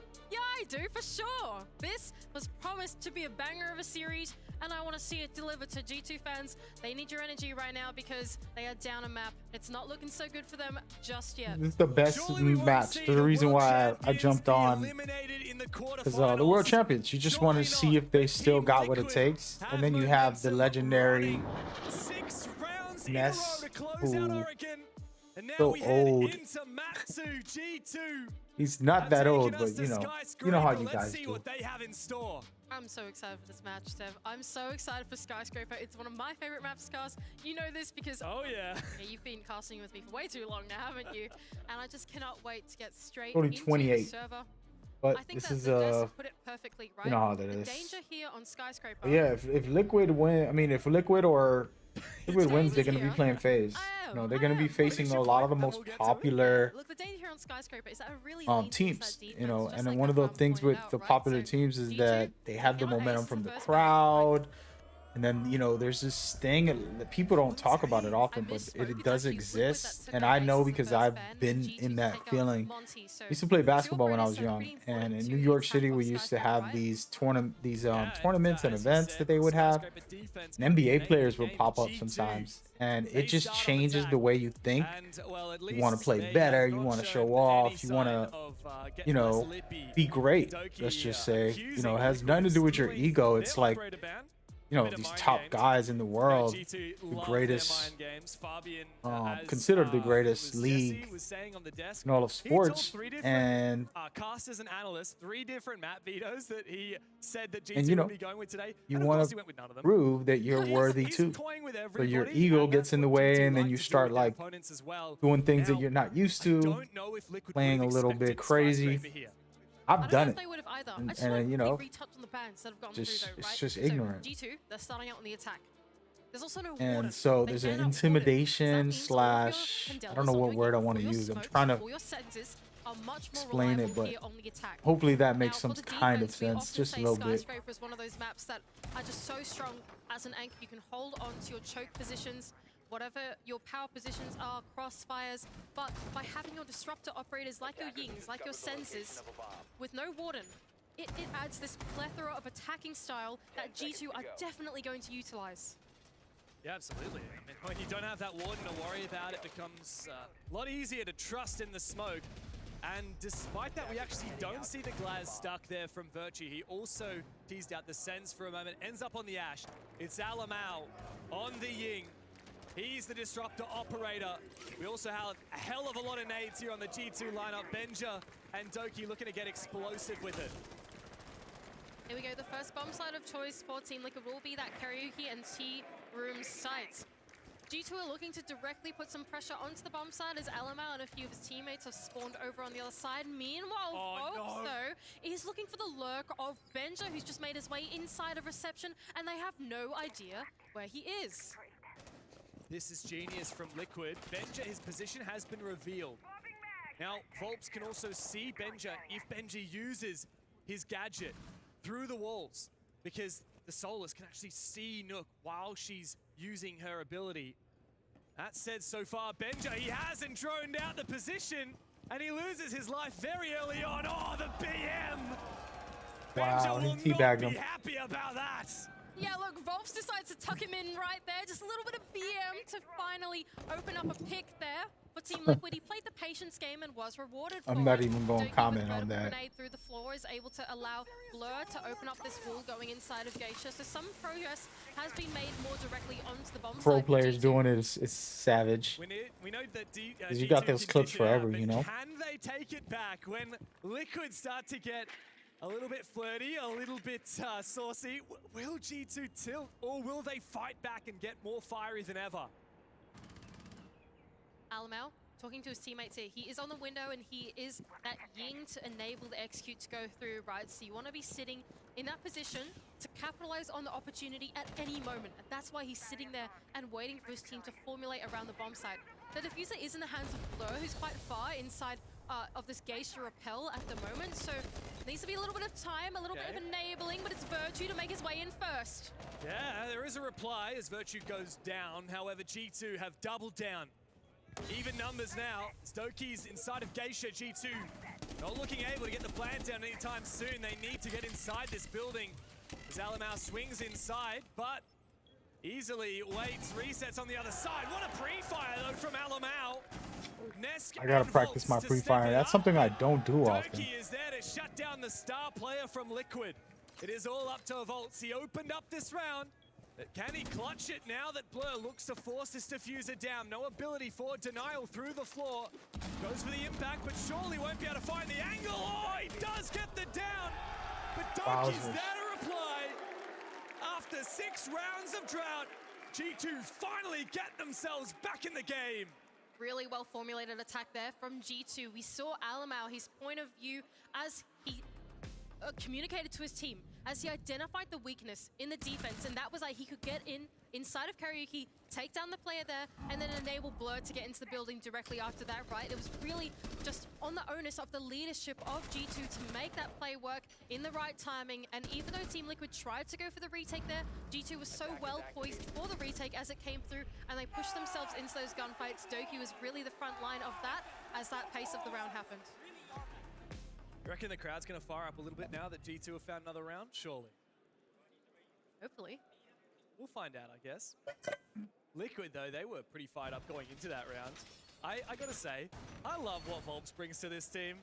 Whether it's the experience from a finalist roster at Six Invitational, whether it's a little bit of BM here and there, it's what Team Liquid need, I think, to get out of the rut that they'd had last year, and I mean, for several years now. It's been a hell of a long time since Liquid raised the trophy, right? On the international stage, the only time they've ever done so was back in Season 7 of Pro League 2018 in Atlantic City. Only Nesk remains from that roster, and Sensi, the manager for Liquid. But that seems like a distant memory now, not at all like the one fresh in G2's minds of raising the hammer in Montreal. That's exactly right. These guys are the kings without crowns, as we always like to say about Team Liquid. And Volps as well, almost claiming a trophy of his own, was W7M back at SI, wasn't able to lift it, but now he's joined forces with the Old Guard to try and break that barrier of second place. An attempt there just went out to try and open up that single office wall, but it was unsuccessful because Lagonis tricked it over on the other side. So some great micro so far coming out from the side of Team Liquid on the defense, as G2 can try and sweep the map instead. The thing that scares me is G2 do have some strange magical way of stealing these rounds that they shouldn't be able to get. Candel is ringing out. Doki's getting aggressive, and Palu shuts him down at the run-out spot. And the opening is now for Liquid. There is a reply, however. Never count out Alamau with that SMG-12. Well, as I say that, he goes down to Nesk, and Benja feeling a bit of pressure. He might have started hot on Oregon, but he has fallen off the last 7 or so rounds. And just look at that from Team Liquid. They've decided they've got enough value out of that roam, and they're going to fall off it completely and return to the safety of the bomb site. Keep in mind, these walls are still remaining closed for Team Liquid, so they're going to feel a lot of safety. But the next point of contest is going to be the pesky Valkyrie behind the dragon statue. He's able to collect one, and the second onto Benja. 1 on 4 now for Virtues. He's able to trade it back, make it a 1 on 3, but not before Nesk is there to claim the final one, and yet another round for Team Liquid. They're not slowing down, are they? 1 round for G2, doesn't matter. Liquid get right back onto that horse. G2 shouldn't beat themselves up too much, though. They're on the attacking side. We always knew this would be a challenge, and it is their map pick. I do love to see the high spirits from these Liquid players, though. We talked about the energy that these guys are bringing. Palu always seems to have a smile on his face, and if he keeps landing shots like that, I expect to see a lot more of it. Keep in mind, though, this is the defense of Team Liquid. We spoke about it a lot. Well, we didn't, but our friends did a lot on the desk, and we are really leaning into this map being more defender-sided as it is by its nature, right? It's a lot more closed off to the outside world. It's often quite challenging to get into the building. Even once you get into the building, sweeping the map is hard because the choke points to the center of the map, right? So Skyscraper is one of those maps where every single stage of the round is challenging for the attack, and so we're expecting Liquid to do well here on their defense. And it's very telling that Liquid left Skyscraper in. Instead of banning it, they decided to ban Bank, which I thought G2 were wanting to go to. So Liquid have clearly been hiding Skyscraper for the better part of, what, 6 months now. G2, on the other hand, they've got a 5-map win streak, which Team Liquid is looking to break. And, well, G2, I mean, while they are the kings of Skyscraper, it's not going to be easy when you don't have a lot of information on your opponent, when you haven't played it all year long. Honestly, you know, I don't think they're explaining one of the key factors, which is momentum. into Liquid as Volps, his position has been read by the drone. He's looking to get aggressive on the back of it. Momentum is very Arching important. his way straight up to this open door. Liquid right now just picked up the momentum on that first game, so exactly the MO of Volps on this team, isn't it? that builds He's coming around the corner confidence. now, but the call reveals his Confidence position is forced to builds fall back. better Alabama play. being really cautious on this engagement. Volps, he does have the shotgun and SMG-11 in hand, so a deadly, lethal combo to have in close quarters. G2 are on the hunt. Dockerby and the Lion together to try and find Volps. Listen to that logic bomb ring, but Palu's there to support his teammate. And Alamau decides, well, there's two of them. I certainly have to back out now. Really nice teamwork there from Team Liquid as they hold hands there on the ground floor. Volps to be, of course, the first point of contest, but that leads them into the welcome arms of Palu. Now they're going to try and hit the bomb site straight, but unsuccessful as Lagonis is there to meet them on the other side. What do you do? Blur the hard support. Just find one, surely deny the flawless round. Every kill here is a stat pad, but the round itself seems like a fruitless endeavor. There's Nesk once again to get the round. And at least Team Liquid have got at least one fan to cheer for them in this incredibly G2 heavy EU crowd. Really good work there from Team Liquid to remain their composure as G2 look to try and make that in on the early round. It was really the impact of Volps there. His identity is really found here on Team Liquid as the aggressive player. For the most part, the rest of Team Liquid are very sensible players, aren't they? You've got Nesk and Palu that always play a great duo roam, but they don't really get in the faces of the entry, do they? It's Volps that's always going to be that spearhead of the defense, and then Palu can piggyback off that to try and support him in the back, making sure that no one can pinch him out, no one's going to backstab Volps as he plays this really forward position on the map. I mean, and what that has resulted in, Mandy, is so far every single round, the opening kill has been for Team Liquid. 2 of those 3 times it's been an aggressive roamer as well. They're not giving G2 much free real estate on this map, Skyscraper, and G2 are really suffering for it. As we said, this needs to be a game of mid-match adaptations for G2. They would have had very little information on Team Liquid's Skyscraper going in, and so have to play it by ear. They have to be ready to adapt as soon as Liquid show that they're doing these aggressive roams. G2 need to formulate a response at the drop of a hat. Well, the thing is, in the last round, they tried to, right? They did want to go for that roam clear because they picked the Dokkaebi and the Lion combination, right? It just was unsuccessful because the way that Team Liquid played it was just so much more masterful in the positioning. So for G2, it's about really giving respect to these Team Liquid roamers and then trying to come up with a different plan instead. Now, Benja, time and time again, has been very successful at getting himself into the building. Although he is down 3-0, his presence is certainly felt by the defense. Benja started Oregon with 11 kills. I think it was just 4 or 5 rounds, but he's been spotted here. He's not using his gadget, and Nesk has full information. Here comes the nade from Benja, but Liquid have full information on his position, and the ADS catches that frag. Benja once again in view of this Valkyrie camera that we saw. If you look in the top left of your screen, you might see it soon, but he certainly hasn't as of yet. So Benja here is in the right point for this attack. It's not on him anymore for this mid-round. It's about the rest of G2 and what they are going to do to then enable Benja through the mid-round. So what's the rest of what's going on? This geisha wall is being opened up now instead. The next point of pressure is probably the person on that main stairs, but look at this from Volps. Once again, getting aggressive, being oppressive through the early to mid-round and directly putting his face in the attack. I love how Liquid are just not over-aggressing. They bide their time, they wait for that nade pin pull. They punish Benja. Doki now trying to make his way up the back stairs, but Nesk Props to Liquid stepping it up, man. First 2 games they were destroyed, now they're just on fire. Pretty wild. And the numbers have been even for G2 as I say that. Nesk once again.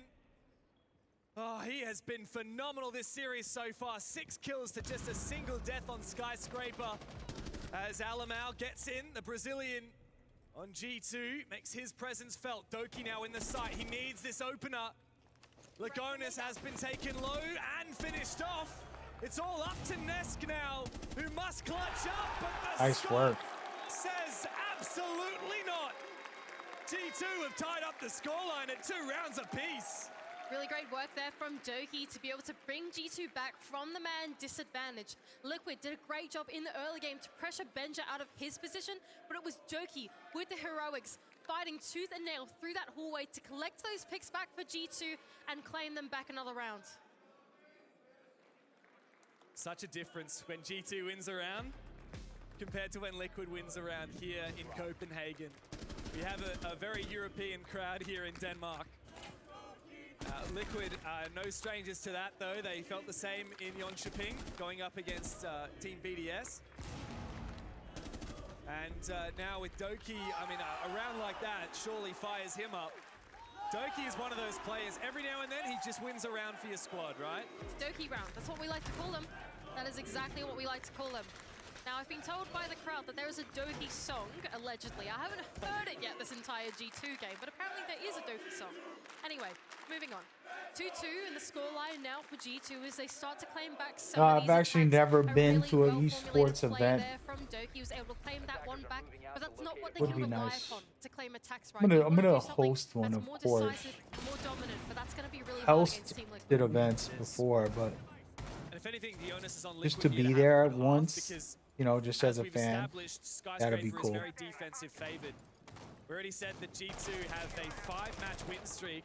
Now that's with a negative attack win rate, only 46%, whereas 80% defense win rate. As soon as G2 switch to defense, Liquid are in for a ride, so they need to make the most of it. Now, when they themselves are on the defensive side.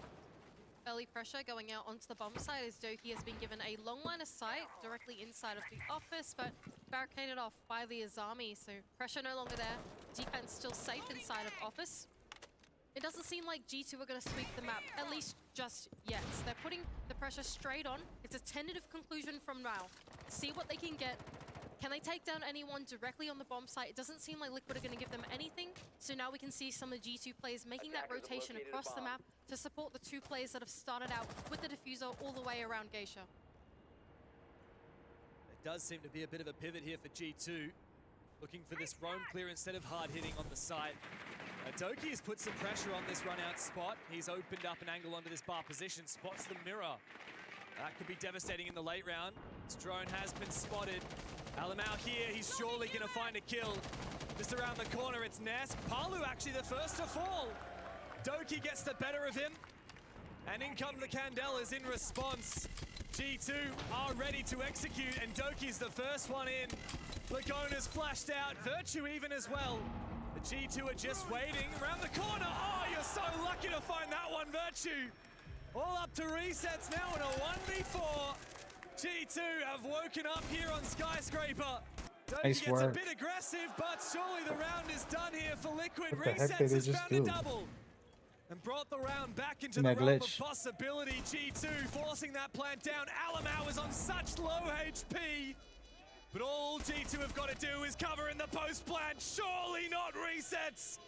He's making the 1-2. 1v4 look so winnable. And he's going up against his Brazilian comrade. There's no Wowzers. way. Resets to ace to 1v4 to take the lead. What a huge round there from Resets. G2 did such a great job at cutting the entire defense in half, disrupting what was going on and getting straight into the bomb site, but it was Resets that came back from the other side of the map, going through each of the G2 players one by one, picking them off and claiming an ace to himself. G2 now, what are they going to do? How do you lose that? How do you lose a 1v4 to Resets? I mean, there's so many players on Liquid that we talk about. Palu, Nesk, but it's so rarely Resets. And he is just, I mean, that's a career-defining moment right there, to take the lead, to steal a round away from G2 on their map pick. This is the last thing that G2 want right now. That's such great composure from Resets. He was all the way inside a Dragon as the execute came down, as the Yings came through from behind the bar, and he was able to just masterfully just make his way in and pick them off one by one. Just such a big round for a player like him. A name that we don't often speak about on Team Liquid. When you think of Team Liquid, we are often saying your Nesks and your Palus, all these big superstar players, but Resets he really is the Liquid of Team Liquid, isn't he? He's there to fulfill the roles and play the operators that you need on both the attack and the defense. He's just that ultimate flex player that does what you need to tie up a strategy. And when he's called upon like that, he can frag out too. So what do you do now if you're G2? You've got your tactical timeout and a bit of a tech pause. What do G2 do to respond? I mean, they're down on their attacking side, but they... All right, dorks, what are we blowing up? The Vatican? You guys are going to hell. He's coming for you with everything. You party? I party. One of us might not come back from this. Get out of there. You've done Honestly, I don't know what it is with me. Like, this series died out. I don't know why we're watching these commercials. Come on, man. Damn Twitch. I'm gonna get banned. This is Nora, uncomfortable and wondering if she'll ever... I'll get banned for this watch party. So these watch party issue, I'm okay with watching it. But the commercials are probably gonna stick me with a copyright strike or something. It's like, dude, if you're on Twitch, it's not my fault. You know what I mean? It's just my opinion.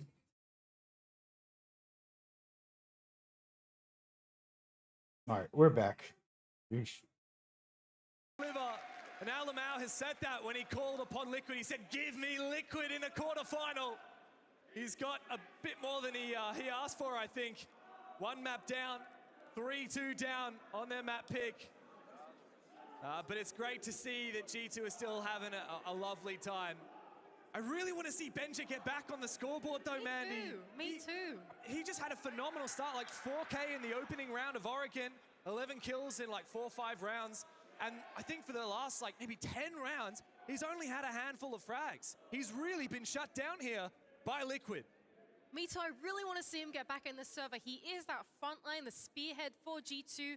The solution is what he called himself for this roster. And I really want to see him get straight back into it and be able to open up these attacks for G2. Now, keep in mind, we said time and time again, attack pretty tough for G2.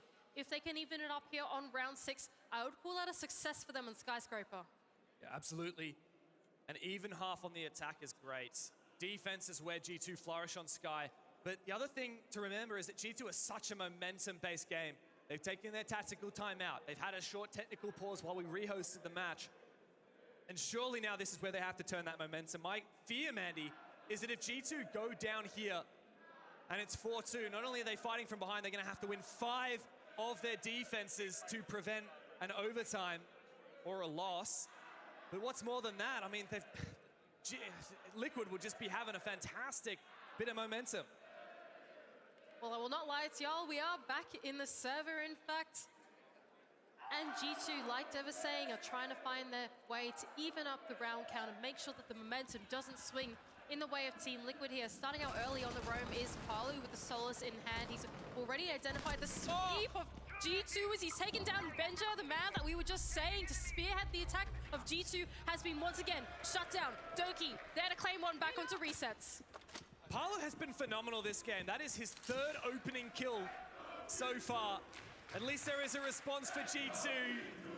The crowd is getting behind that. Got to get behind everything you can when G2 are fighting for their lives here in Copenhagen. Here we go, Lagonis here aiding some of his teammates on the roam with those Yoko drones, informing exactly where the roamers need to go. But here comes Alamau on the blitz. A C4 to his face, but doesn't quite take him down. To half HP is left. It's a great read there from Liquid. Every single round, Alamau seems to be on this Good kind stuff, of balcony. good stuff. Here goes Blur, and he finds the opener onto It's Palu. ridiculous. Numbers advantage now for the Europeans. Alamau, though, he's looking for his way in once again, dialing it back a little bit and talking to his teammates. This is the leadership that we are looking from the IGL of G2. Dial it back now. Man advantages in your favor. Let's take it slow and see if we can hit the bomb site. Oh, no. Lagonis is able to trade one back, though, making it even for Team Liquid. Even on such a crucial round for G2. Perchy's got to step up now. He's making his way in through Pantry. He spots out one of those Yokais. He takes it down. Don't underestimate the value of that. Swapping mags! taking their time, RG2. They don't want to be too hasty about these pushes because, well, you might fall into the trap of the Team Liquid defense. They have a pretty heavy setup here going, right? You've got Lagonis. He's playing those Yoko drones. Not only that, but Resets was able to create at least some kind of a power position setup with those keeper barricades before he went down as well, right? So G2 don't want to play this one too quick. They want to be cautious, take their time to actually dissect this defense. But here comes Virtue from the other side to backstab Lagonis. G2 have found that man that they were looking for. Nesk and Volps, two of the stars for Liquid. Now have to clutch in the 2v3. Volps is just hiding all the way in the back of sight. And G2 have made their way in. Nesk gone for a flank, but the flash from the Blitz might get the better of him. Alamau runs away, but he is watching this flank. Surely Volps is going to push, and indeed, Nesk gets taken down. All up to Volps now in the 1v2, but that diffuser is down on the ground. He's got to find them both, but Alamau, he ties. Every time G2 does good, see, this is the thing I was talking about, like, since they're so popular, everybody's screaming for them, and you start doing bad, you're getting frustrated, and you're like, wait a minute, I'm better than this, and it can disturb your whole game plan. Exactly when they're going to go for the execute and be part So of the it's execute interesting. as well. Not only that, but having the game sense to turn around and take down Volps on the flank as well. Just the brain on this guy is crazy, right? And he's just got so much going for G2 to propel them forward in the series. And G2 know they've got to be gutsy. You pick the Blitz, one of the most crucial rounds of the game, and Alamau has such an impact with it. Look at that, man. These guys are fired up, and they're ready now to go into their defensive half and assert dominance on their map pick. Yeah, it's exactly what we were afraid of, right? We said that G2 are dominant here on the defense on Skyscraper. Now, to put things into place, Warden has been banned out. So if Team Liquid want to look for something a little bit more disruptive, try and use those Candelas and those smokes, they actually can. We saw G2 do it on their half, right? They brought along the Blitz right at the end there. It was used to its fullest extent. And here we can see it again for Team Liquid. You've got Volps on the Ying. You've got the smokes on Lagonis. And not only that, but surely you can get someone in nice and quick with the resets on the Amaru as well to change up the pace. So there's a lot going here for the Team Liquid attack. And remember, right, Liquid banned out this Warden, so they clearly had something specific in mind with the Ying here of Volps. No smokes, actually, from Liquid at all. Actually, I say that, Lagonis does have two smokes on the Ossa. I'm just blind. But I'm definitely going to be keeping an eye on where Lagonis is taking that diffuser. At the moment, Volps is just putting some pressure on this roam game by breaching the VIP wall with the secondary hard breach charge. So the composition of Team Liquid would lead us to believe that they are going to go for something more direct, right? You want to use that Ossa to turtle your way into the bomb site and then get the bomb down behind the Ossa shield. But while you're doing that, you don't want to telegraph it, and that's why we can see Volps starting out early on the other side of the map, putting that hard breach charge there, at least bluffing that they're going to do a sweep of the map, right? Because you want to keep G2 guessing. You gotta keep them guessing. Don't let them know what your push is gonna be, what your execute's gonna be. Keep Benja here on the roam while you're pushing in the site. Volps, where's this Candela going? Just straight into Garden. Palu's going for a vert nade, but there's no information on the back of it either. Oh, Resets, he's just trying to come up the hatch, but it's met by Blur on the other side. That was nice. Control of the bomb site still for G2 as Liquid tried to go for something explosive with the Amaru, but to no success. This is a very strange attack, but Liquid might be making it happen. Lagonis is in the site, and well, Volps has found a kill coming in through Geisha as well. Lagonis is struggling to find the player he's looking for, and he loses his life. G2 are bringing on back 3 versus 2 now. But Nesk is not finished having his say. It's just him and Volps now in the 2v2. Benja, the only full HP player left alive in the server, and he's just biding his time. That's exactly right. The remaining 2 players of Liquid are within the danger zone. Very low HGs. Virtue's able around the corner and collects both of them. G2, a defense round on the board. And they've taken that lead back again. Liquid need to be careful on these attacks. Even when in the advantage, G2 will never give up. They will always fight back. And now they've taken that lead, and they're looking to run away with it. That was a good try there from Team Liquid. Like we said, they put that pressure over on the other side of the map and kept G2 guessing. So by the time they did hit the bomb site, yes, it was unexpected. Yes, and it was at a really weird pacing in the round. but the G2 anchors were so composed. They were so ready for it. It all started off with Blur on the main stairs, taking down resets, and then it was all closed out there with Virtue as he's able to hold his way on the bomb site. DMR lethal in his hands to stay calm and close it out for G2. Remember, every time the G2 wins one of these defenses, they've got to show that they've got depth on a different bomb site. Now they go to Exhibition and Office.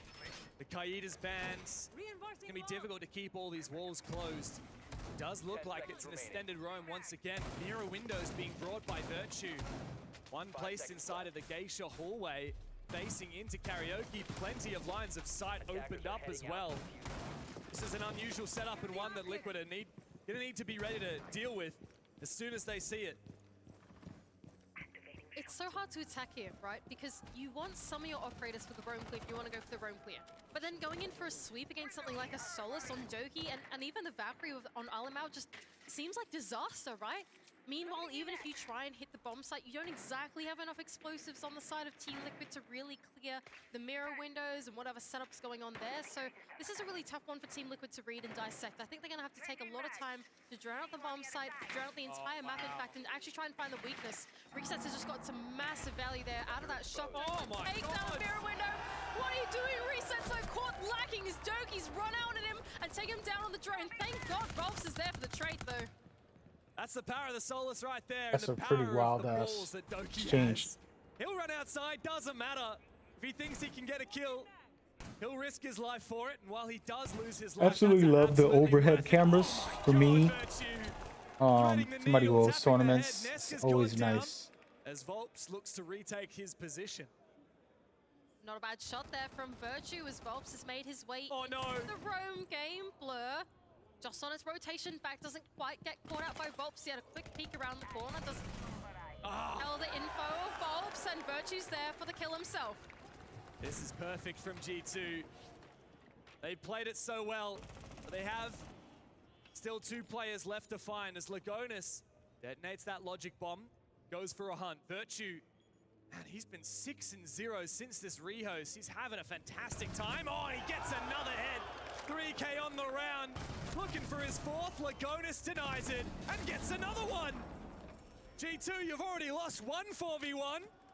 Surely don't let it happen again. Lagonis, 2 kills with 2 more yet to find.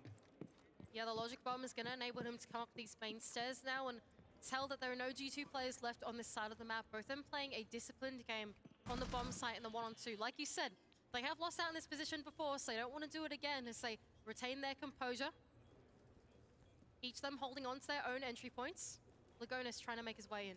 There's info here for G2. They know exactly where he is. But he sneaks past the crossfire. He spots out the player. Not again. Lagonis. You've only got 1 player left to find. Diffuser in pocket. Valkyrie cam down. Plenty of time to work with. Blur no C4 in pocket. He has to play this perfectly. He moves on up. It's a fake from Lagonis. 15 seconds. Is he going to steal his nerve now with the DMR? He's got to land this shot. Blur is here. But Lagonis, he's already found 3 kills. Can he make it a 4th? Blur says absolutely not. Not here. That's not ridiculous. now. And they take the lead once again. They're up 2 rounds. 5 By the way, to guys, 3. I'm not going crazy because I want you to hear the commentary. Aren't they on their defending half just as But we that was predicted, and it's ridiculous. forcing Team Liquid to take their tactical timeout.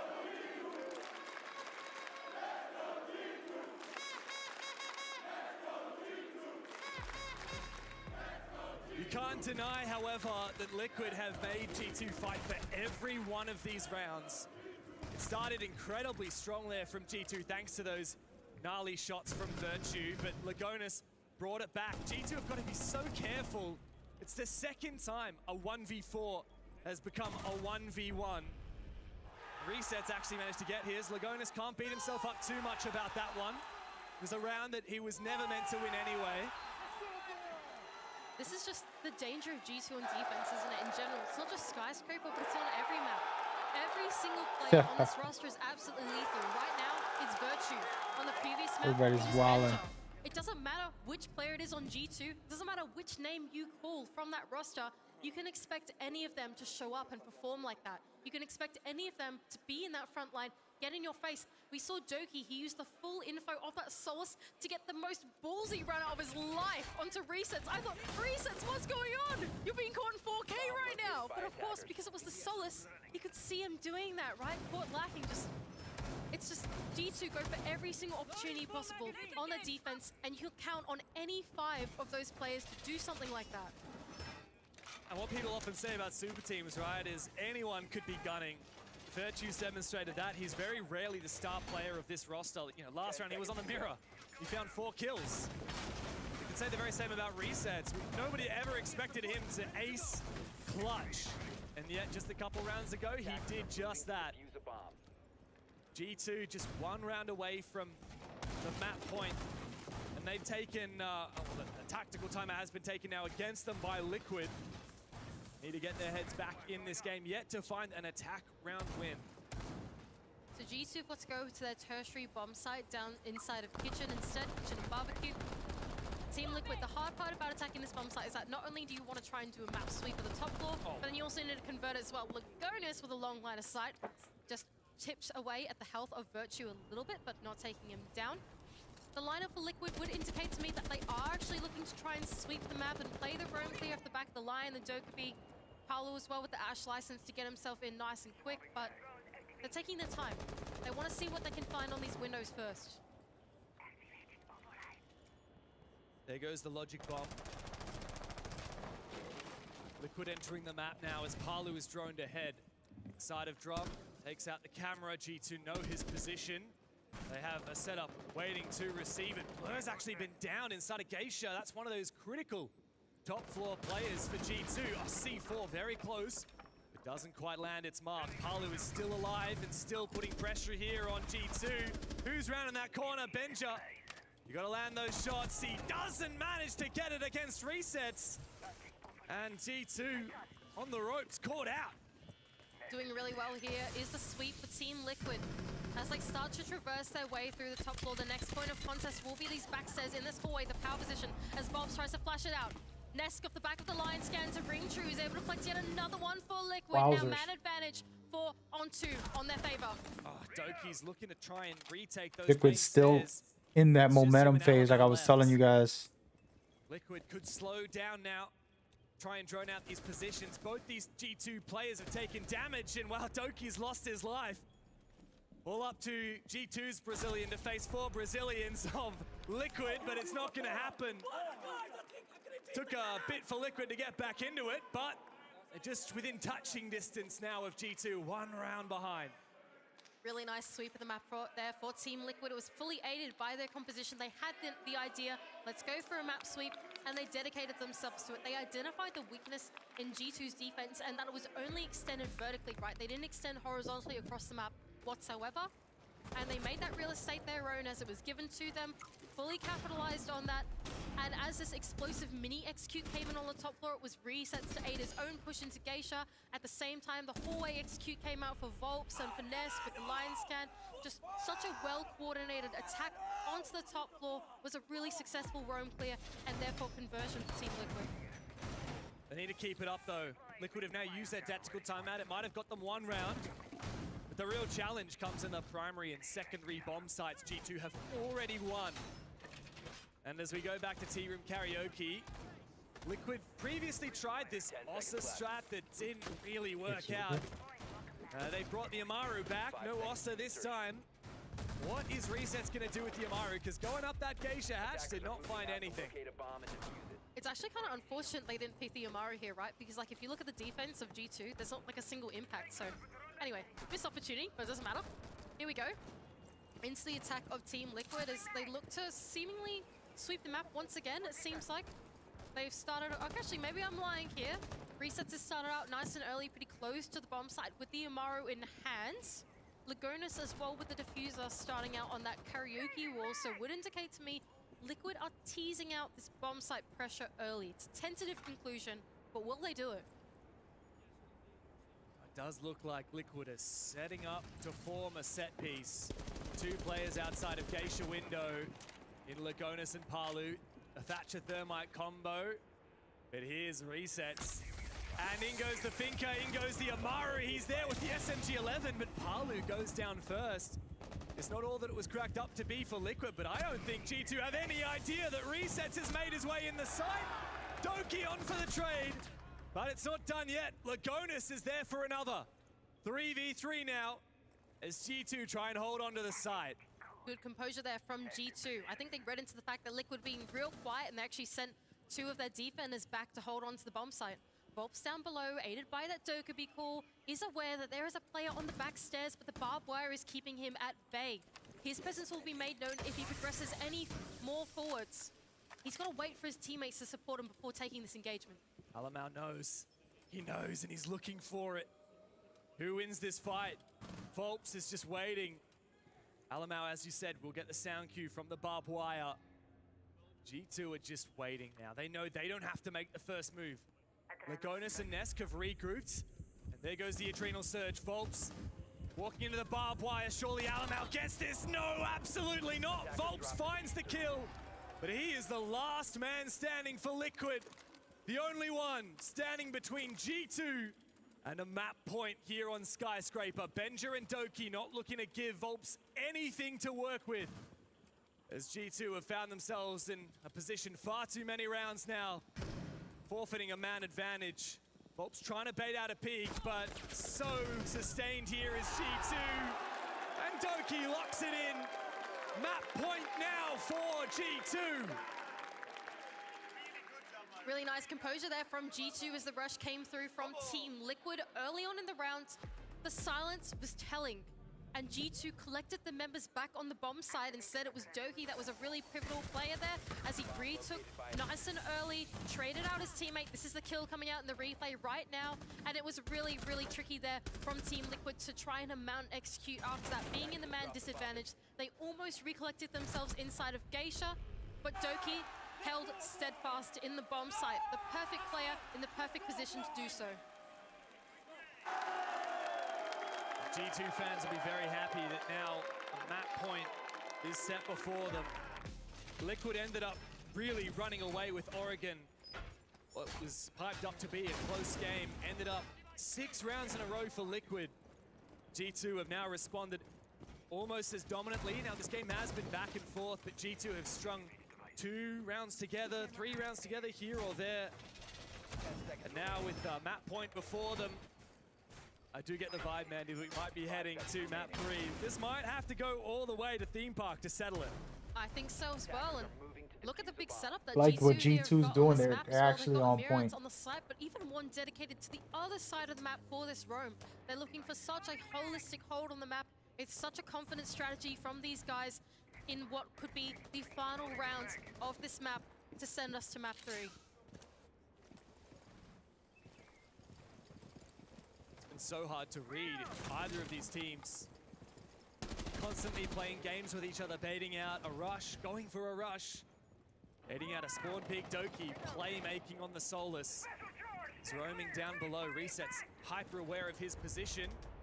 Here's a good breach there on the VIP wall, so Liquid have made good headway, putting pressure on the site. Yeah, once again, early pressure from Team Liquid straight onto the bomb site. They have brought along the double hard breach in Lagonis and Volp, so that would indicate to me that they want to take their time this round. They're not going to go for something quick.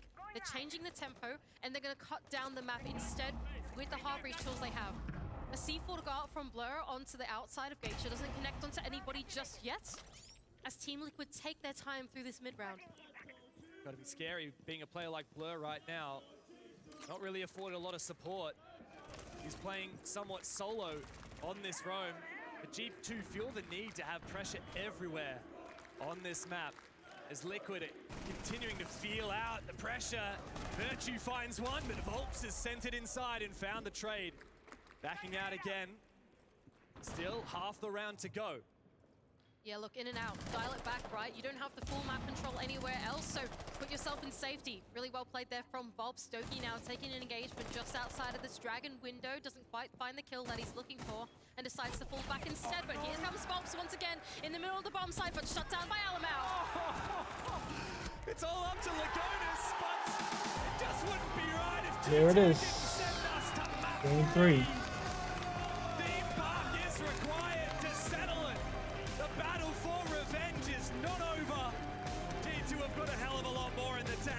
see it after this quick break. We gonna see.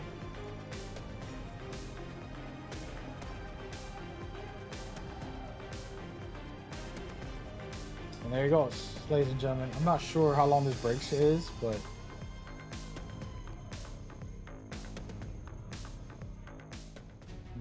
yeah.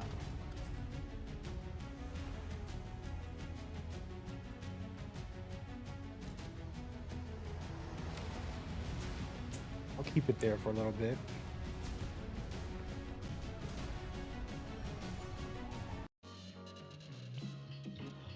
Or not. These damn commercials. They're Twitch commercials. They're not even like the company commercials or anything like that. Legitimately Twitch. That's why I'm telling y'all, like, not good, not good, not good. Actually, let's go to the camera for a second. Won't have to deal with that nonsense. Because, you know, there's copyright music. It's always something very dangerous. Danger. But, yeah.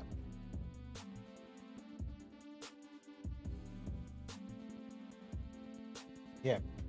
So far, so good. It's been a great game here by G2 and Liquid. I think, you know, this next map, I think the maps play a big role. So we'll see what happens on this next map.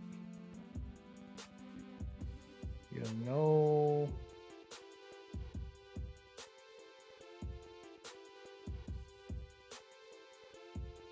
rapper.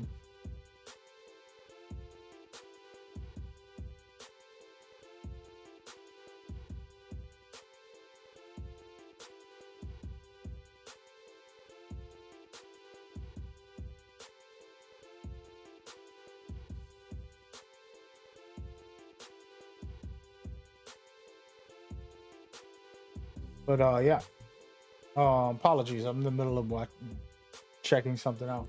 But so for me, you know, so far has been a good run with smart map understanding and execution. And that's the thing that I tell people. I mean, the difference between you and a pro, I told my nephew this a few times, is you do it until you get it, you know. How was it? What's the way I've said it? You do it until you finally get it. Like you finally can do it. Pros will do it until they can't fail. So it's like natural to them. That's the difference between regular folk and these pros who are, you know, doing this for a living, let's just say. So it's just one of those things, and a good conversation to have about you as a person, and you know where your mindset is with these type of things. You know,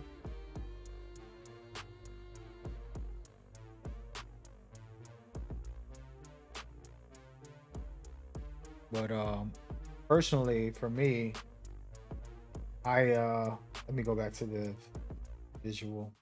Oh no, what the heck am I doing? Visual, where are you? Right there. Okay, put that music on, it's nice. But yeah, so you can't ever basically know what that's like until you do it to that point where, like I said, the way they do it, until they can't fail, until they do it in its routine, you know, it's naturally automatic. Big difference between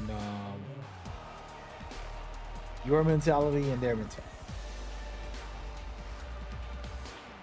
No, just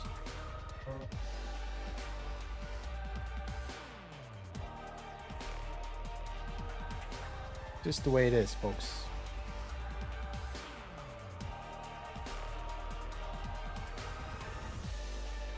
But I'm excited to see how this last round ends. It'll be fun. Could be fun. Got an itchy leg right here. Scratch this.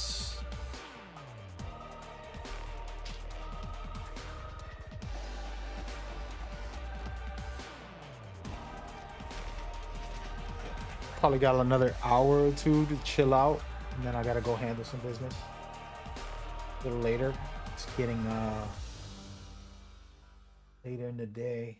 This is gonna be on all day, so I think, you know, you guys can watch. And we are all tied up. G2 coming back and coming back to life. Just a reminder, let me mute the sound from these guys. Reminder that I would like to take a moment to say, yes, I am partnered with Ubisoft to provide this content. Thank you to them for giving me the opportunity. And basically, you can get Twitch drops if you're watching my stream and you have your Twitch connected to Ubisoft. You'll be able to get Twitch drops.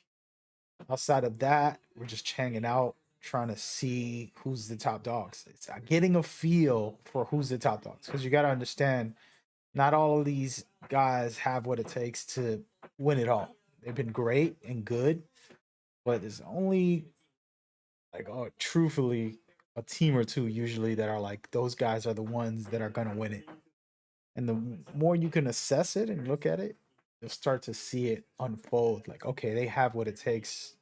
Unless it's one of those comeback Cinderella stories where they look down and out and then all of a sudden they step it back up somehow. You know, which can always happen, and that's always possible.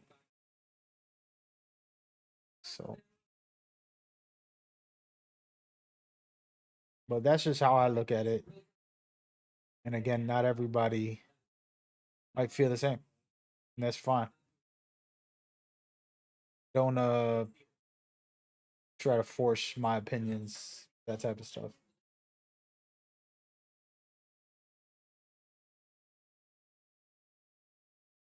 But let's go ahead and listen to these guys. Trying to win the game, then you're just gonna get rolled over by Candelas. And so we saw a very aggressive kind of style of defense from both these squads. I think it's not always what you see on Skyscraper, but these two teams that were willing to get into it early made for some very fun late rounds. I mean, knowing that there's a Warden ban, immediately you think Ying, and immediately you're thinking, we have to get aggressive. That's a very ballsy move for both of these teams to try to attempt.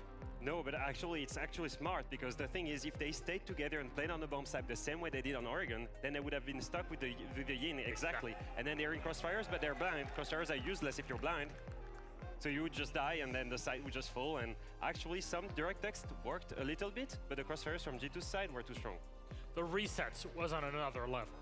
Milos, this was one of the craziest plays that I have seen since the tournament started. Resets Ace 1v4. Let's take a look at it. First, impact on the stairs, gets the final finish off, and then all of his teammates are gonna fall. But there's one thing that I don't know if everybody caught when we first started. Take a look at this. Red pings. Default cam is still up above the exhibition stairs. Lagonis feeding pings this entire time. There is a Valk cam, or there is a Valk being played by Volps, but it's not where the intel's coming from. It's all from the default. Resets, catches that guy when he does the first swing, sees him prone on the ground, knows where the plant's gonna happen. That's his fourth, and then Some it's one big brain HP IQ Alamau. plays. He's got a dream, but unfortunately, it's just not gonna be enough. The DMR, it's a tough shot to hit, and Alamau falls to resets for the ace. Incredible round, and you've got to consider how that intel is helping him out there. The teammates from the grave really making an impact. Well, turns out when you destroy default cams, you have an easier round as an attacker, but there has to be more to the strategy from G2. Yeah, absolutely. I wanted, guys, to show you a little bit of what exactly went down in this map. So here's what Liquid brought. Two ways to play this defense. The first one reinforces the site by playing Wall Denial as Zami or Mira. And then the second part is playing an aggressive roam based off intel operators like Solis, Valkyrie, and Echo. And every single time, and this is what I love about this G2, is they found something to counter it. So for the site, what they did is they took Ying, so they could gen execute perfectly. And then for the roam, they brought Dork, they brought Lion. And the last round, Alemo brought Blitz, and that's what got them the round.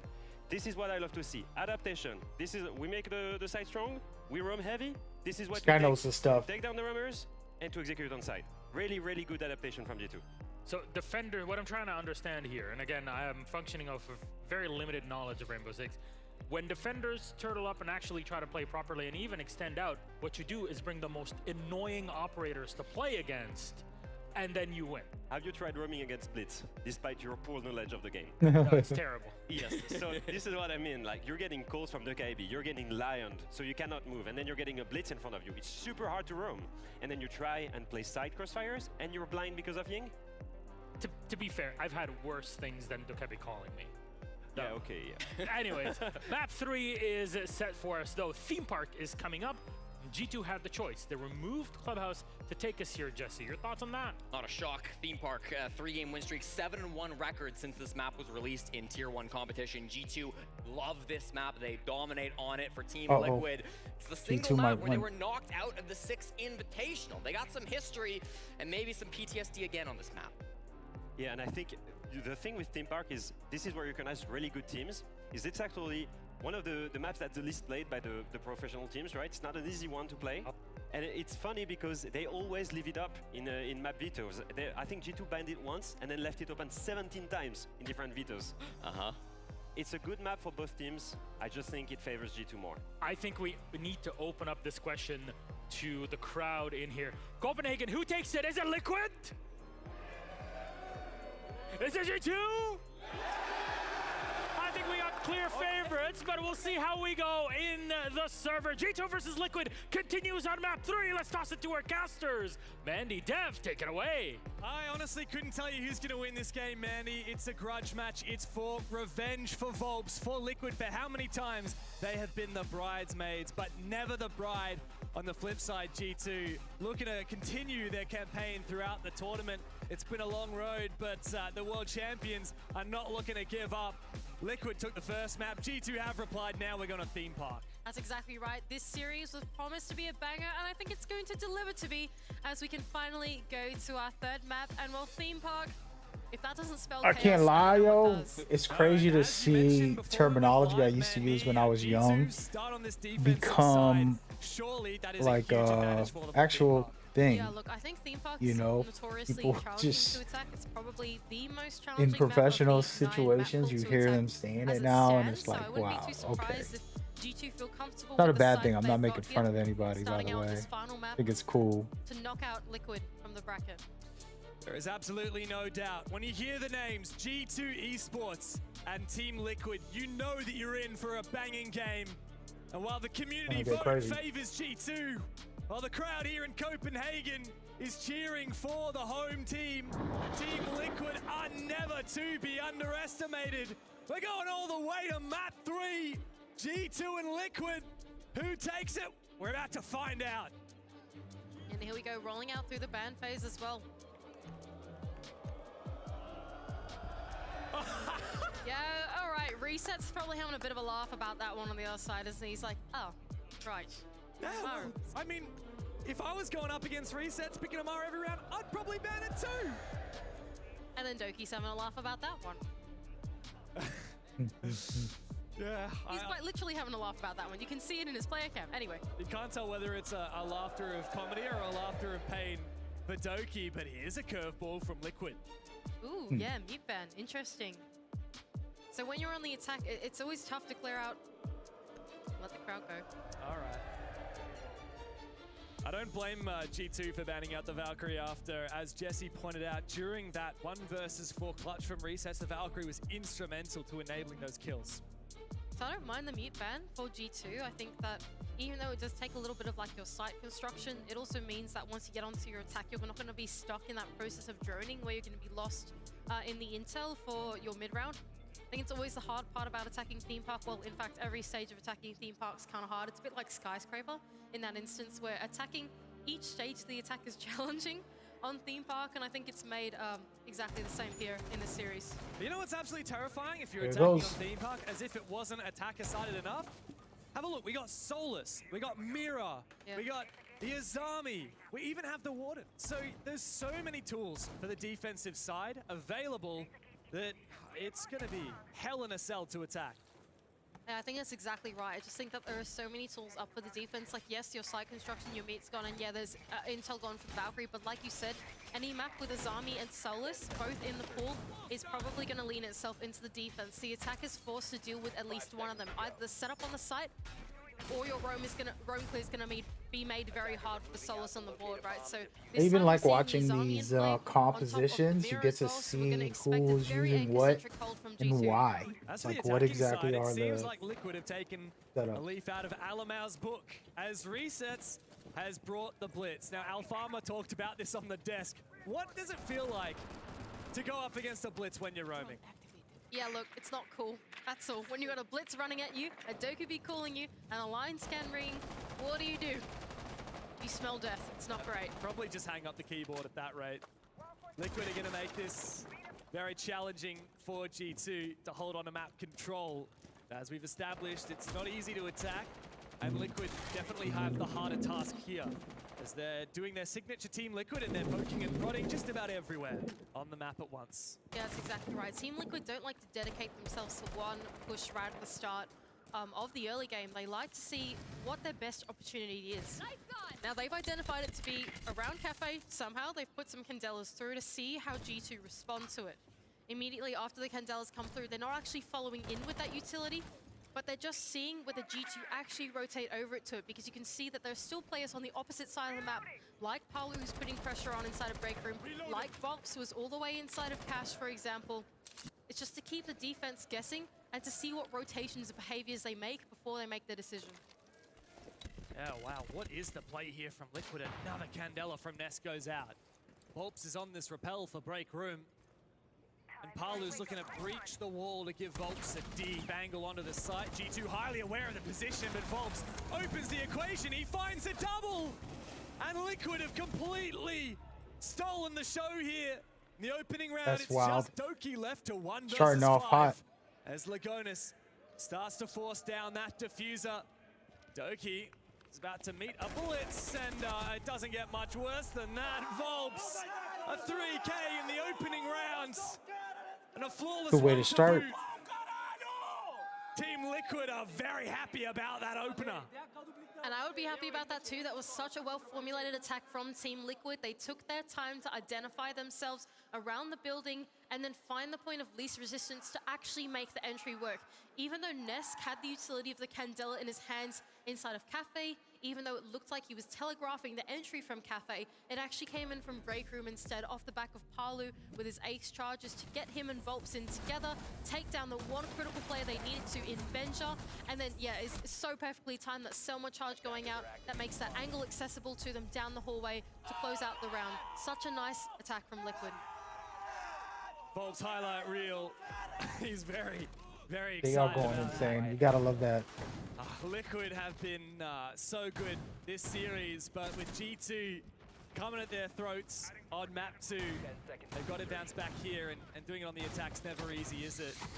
Now, as we see the Izami from Doki being brought, what's G2 going to do to pivot now that they've lost their opening defense? It's a change-up completely. New bomb site, new strategy, new operators. As we go down to Armory and Throne with this very heavy roam game. I actually like this choice from G2. Down in the basement or the ground floor is probably the hardest bomb site to attack in almost every bomb site in the map pool as well. So I like their idea. Let's start out on the roam and then actually come back and hunker down on the bomb site. Yes, they are extending through the map, but they have the Izami and they have the Kaid and they have the Wamai as well as the Smoke. So that's more of your anchor-centric operators, right? That would indicate to me that yes, they've got map presence, but they're gonna lean into the nature of this bomb site being so defender-favored and having such great power positions to pull back off and then play the late game. Well, Doki's feeling a bit of pressure. He's been thrown, surely he dies. Volps once again with the opening kill. He's been deadly. 4 kills across the 2 rounds so far. He's on this IQ as well, looking to hunt some utility down. He's already hunted Doki. That's not a great play to take down as well for G2. That's your Azami, and Azami grows perpetually stronger, exponentially stronger as the round goes on, right? Because she can keep generating those Kiba barriers. That's the last defender that you want to go down first. Meanwhile, the rest of Team Liquid have identified that they have this top control given to them as the drones start to roll out through there as well. Now, there's not a whole lot of vertical pressure that they can do, except for volpz with his 3 breach charges, but it's still some map control nonetheless. So what does the leader of Lagonis call now for G2, or for Team Liquid rather, as G2 continue this roam game, but also have some fair site presence? Looks like there's, oh, there you go. If you look in the top left-hand corner, you would have seen the rotate hole inside of barrels into site has now been reinforced over. So a bit of a forfeit of map control for G2 as we see Team Liquid establish top floor dominance. I think it's good. I think you have to. You want to lean into the nature of this bomb site, having such good power positions already in play. With only 55 seconds left to go, it's forcing Liquid to start to formulate and execute. But a nice angle through the hatch is going to enable Nesk yet another kill. Man advantage, Team Liquid. G2, where are you? You're yet to find a kill in the map. 3v5 now, and Alamao's going searching. Benjamaster has been droned out, but he's still on this roam inside a drug. Alamao also having been droned now. And he's going to start smoking up this doorway into side. Virtue has fallen. It's all up to Benja and Alamao, but Team Liquid are looking unstoppable. Let's see if they can they're on fire right now. You gotta love it. This isn't their map. Supposedly, you know, G2 has been killing it, but they took a couple chances, change up some of their comp, and winning convincingly. With 2 dominant rounds in a row. Once again, great identification and exploiting the weaknesses of the defense for G2 from Team Liquid. They jumped in the windows early. That was Hey, by the way, I'll be streaming later today just to chill out and play some video games. The external parts of the bomb site adjacent to the bomb site, because G2 knew they had to fall off. That was This their strat. They stream's had to more fall so off just and watching, then play the angle relaxing. later on. But volpz identifying this nice and Little early, commentary coming here and in there, and finding but such a we crucial want first to pick let you onto his hear army. the Not only that, but Nesk as well. commentators as well. They do a really good job pressure that was given away to presenting the them. game. volpz as well. No, I was just thinking how I don't know if there's a game that can last as long as Rainbow Six Siege. So 8 years in, of the weaknesses of G2 and it is still top tier in my opinion. It's not like other games aren't good or great, let's just say. There's a lot of great games out there, and I'm not hating on anybody. I'm just saying the longevity of a game is different from, oh, that was a fun game. It was a fun game. You get me? Like, there's a difference. I really like this for Team Liquid. I like that what they're doing now is a little bit different to what they did on the Skyscraper, right? This time, we saw just then, all 5 players just switch operators completely. They did a full team repick. That would indicate to me that as they're going into the rounds, they actually have an idea already in their heads before they even get there. So they're not wasting their time droning as much in the early round because they're going straight towards executing to it. That indicates to me they've got some really great prep phase droning. Even though Solus is on the board, it's not being used. Plum G2 now, I'm looking for this opening kill. Liquid have found it both rounds so far. Despite being one of the worst teams in the tournament at getting those opening kills, Liquid have still had G2's number. Benja is on for the roam, and he's really been so quiet since that first half of Oregon, hasn't he? Yeah, absolutely. We really want to see him turn it back up in the server. One of the big stars now for G2, a young gunner, and Nesk is going to start to spearhead the push for Team Liquid, though. A Candela to ring out inside of Cafe will tell the tale of their attack. Once again, slow and Team steady Liquid now for Team Liquid. for This the really W. is a measure twice, cut once approach from the Brazilians. Good information on site as well. Now the hatch has been opened. It's a repeat of this Armory throne room in case you didn't realize, but volpz, instead of the IQ, he's now on the Dockerby, and he's got a lot of control here inside a drug lab. It looks like Liquid are aware of these roamers above. That's something we haven't even spoken about yet. Yes, it is a repeat of the ground floor bomb site, but G2 have completely changed their philosophy. All these rotation holes in the top floor have enabled Alamao to like 2 to himself, but not before being traded back by Palu. Virtue, though, can get in on the action to take down Nesk as volpz starts to creep his way in through the top floor, but Virtue still elusive inside of Office. Yeah, but here comes volpz. Virtue wins this fight, and surely that's round over now. And G2 find their first. Oh, but the shoulder peaks are so troublesome for him. The flash, the execute. volpz can immediately get C4, play. I guess. Benja gets himself on the scoreboard. And Palu has his work cut out for him. In comes an impact, the double. Disrespect from G2. As Palu's got a 1v3. Not such a great read there from Team Liquid. G2 completely changing their philosophy, no longer looking to hard hold onto the bomb site. They set up this maze in the top floor of all these rotation holes. Multiple players starting out there and playing there to their life has netted them this round win with only 17 seconds left for Palu. It's nigh impossible to close this one out for Liquid. They'll give it a crack, but there's a keeper barrier waiting for him. And G2 waiting as well on the other side. A great crossfire. Blur just wants to peek it. He doesn't want to forfeit the kill. He does anyway, but Benj is there. The Dane to get G2 their very first round here on Theme Park. I like that from G2. They needed that win badly. Right. They weren't looking good. Map control to Team Liquid, because as soon as you show any sign of weakness, Team Liquid use it. In the previous round, Team Liquid went into that top floor. They fully utilized that vertical to claim kills, to open up the hatch, which claimed them another kill. Bob's got in nice and early to get a cutoff, which claimed him a kill, right? This time, G2 didn't show any signs of weakness through the map as they went for a full extension. They go for that roam. They don't let Team Liquid in, and that's what you need to do to disrespect this team and not enable them to land yet another attack.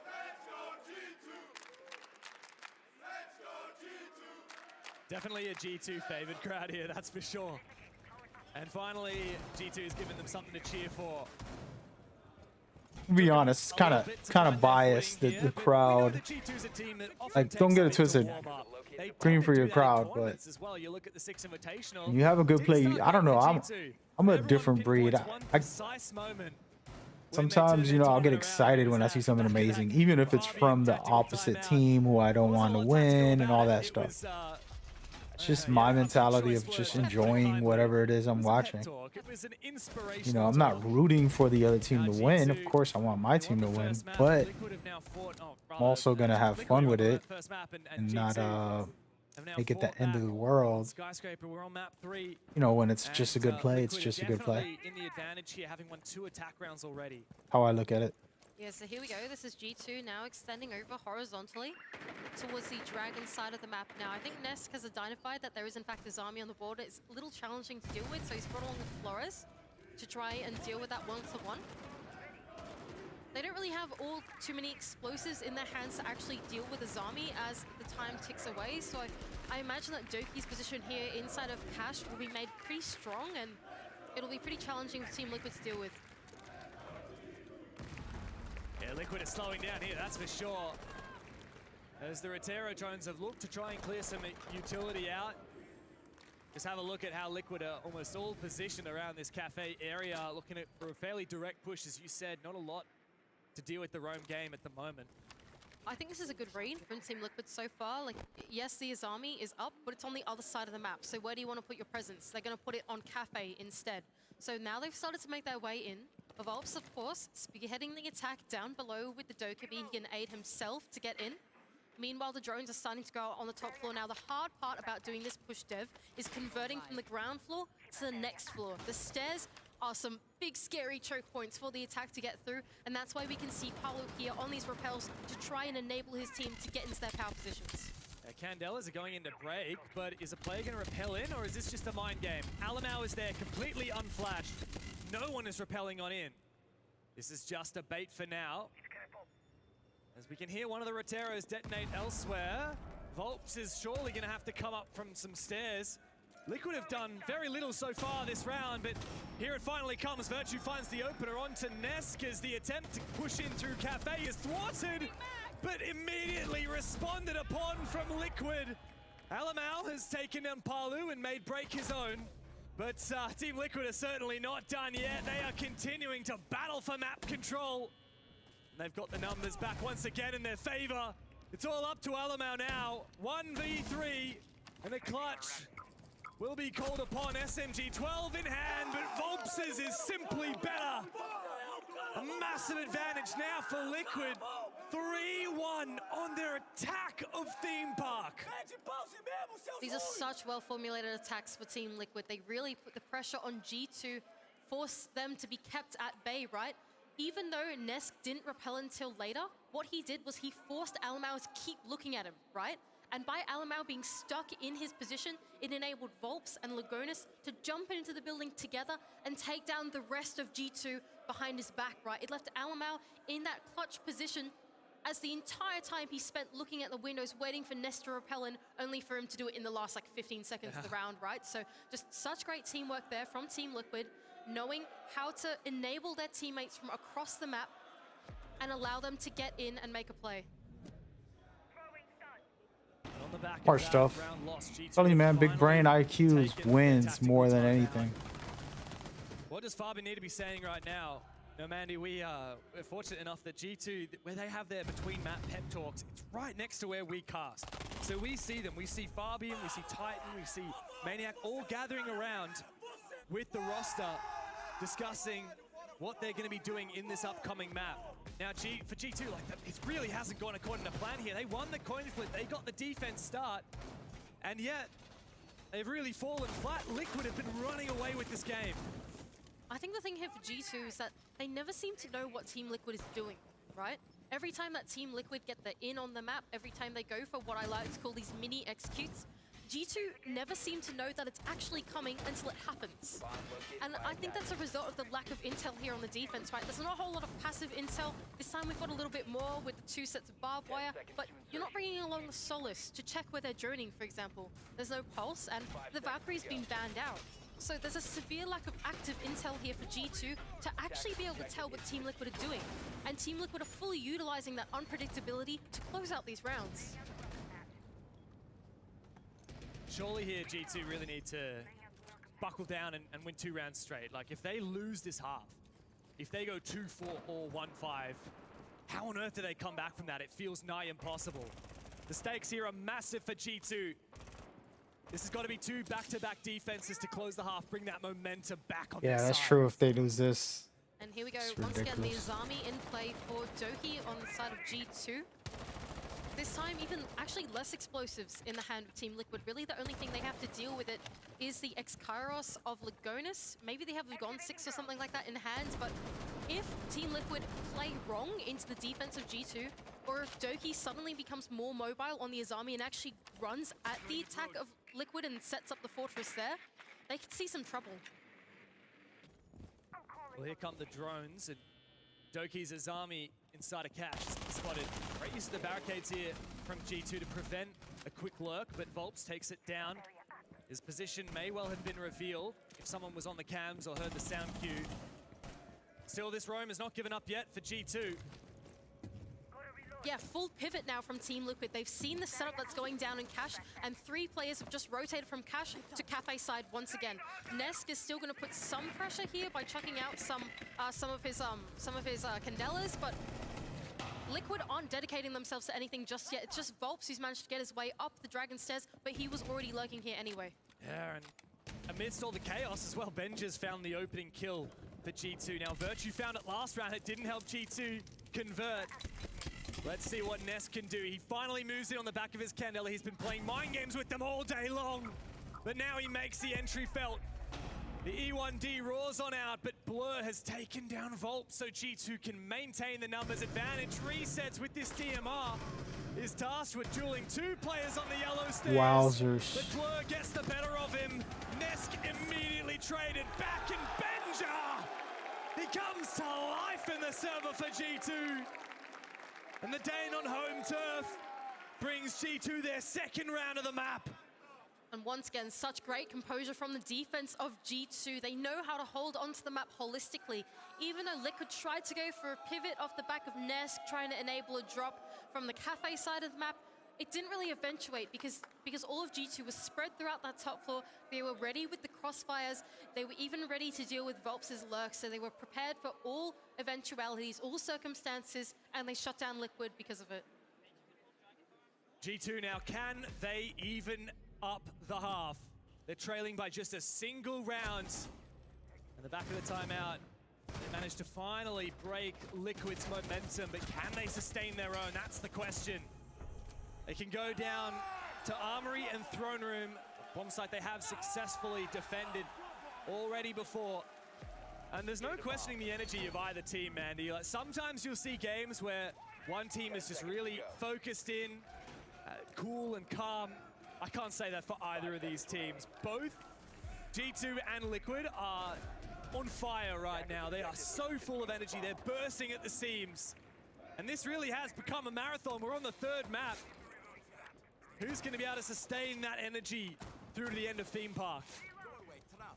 It's a long road to go when you're 5 in a on 5, 3 guys. map series. The scoreline almost even now as G2 Liquid make their 3 attempt to bring to it back. 2. We're on board now with Lagonis and the Clutch drone able to take down some of that early info on the ground floor. It's going to enable him to put some of the pressure here inside a bathroom now. There is a roam game being played out here for G2. Team Liquid don't seem to actually want to directly deal with it and like put in their entries or whatever. They're just cutting the entire map in half. This could be a rush. It absolutely is. Resets with the Gun 6, with the EMP now. Blur has to sustain the full force of Liquid as they flood into the site. They've got furnace control, and this plant is about to go down. Not a single wall breach, not a single player fallen in the server. G2 immediately changed that, and here's the cover from Liquid. The defenders have become the attackers, and they do a damn good job of it. Nesk has got to cover, and he does it for Liquid now. It's all up to Virtue. As Palu, he's got the better of him, and Liquid steal the site and steal the round. Incredible read there from Team Liquid to cut the defense in half, completely evade the roam game of G2, change the tempo of their attack, and go for something fast. In every single attack that they've done, they've been so cautious. They've probed the map, formulated something, made a plan and constructed it and executed it. But that time, they completely changed the pace and went for something quick, identifying that there were not that many anchors left on the bomb site and they could exploit that. Some great calling there from the leader of Lagonis, the IGL, the captain, to make a call like that and to secure another one for Team Liquid. If there's one player on the server right now who makes those calls under pressure without flinching, it is Lagonis. He is cold. And while it was a valiant attempt on the retake from G2, Nesk was massive with the spear on the Finca. He just mopped them up one by one. Palu to cover from above as well. Great round. That is a decisive round for Liquid and a determining one for the series, no doubt. Nesk up and out of his chair. The old man absolutely has still got it. It's so good to see them happy. You know when a plan works, when a plan actually goes into play and you're like, oh my gosh, it worked. That's so exciting. That's exactly what it feels like. Now hang on a moment, there Volves deciding to disrespect Doki, going for a spawn peek and landing it straight up. The guy's 11-4 right now. G2, they decided to bring out the shield of Blitz, and while it worked a treat on Skyscraper, they've already lost one of their pivotal players, Doki. His presence yet to be felt in the server. G2 are treading water right now as the Liquid begins to rise. Here we go now, roam clear starting to amount for G2. Venture putting the pressure from the top of Dragon's Stairs. Keep in mind, Liquid are bringing along the Solace in the form of Lagonis, who's going to inform his roamers exactly where to go. Grenade to be cooked out to try and flush out Vault from his position is actually going to force him to fall off instead. So far, roam clear mostly successful for G2. They've been given quite a fair bit of map control. The only 2 roamers left are just inside. Actually, I think there are 2 or 3 roamers left still on the adjacent side of the top floor, and they're choosing to sweep across instead. A complete forfeit now of the cash side by Team Liquid. They've got the numbers advantage and they're not looking to forfeit anytime soon. So what I like from this defense from Team Liquid is that they have the Solace down below with Lagonis, while the rest of the roamers in the top floor. So Lagonis from down below is calling what they're droning and what they're doing, and is going to call to their top floor players what's going on. Now I think G2 have changed their plan completely, and they're going to hit the bomb site instead. Oh, but Alamau goes down first. Benja can trade it on back though. And this is now possible, or it was for a fleeting moment. Nesk has now made mincemeat of G2. Liquid relied on such a pivotal player once again, and he pulls through. It's all up to Virtue in the 1v4. He finds Nesk finally. Puts a stop to his reign of terror.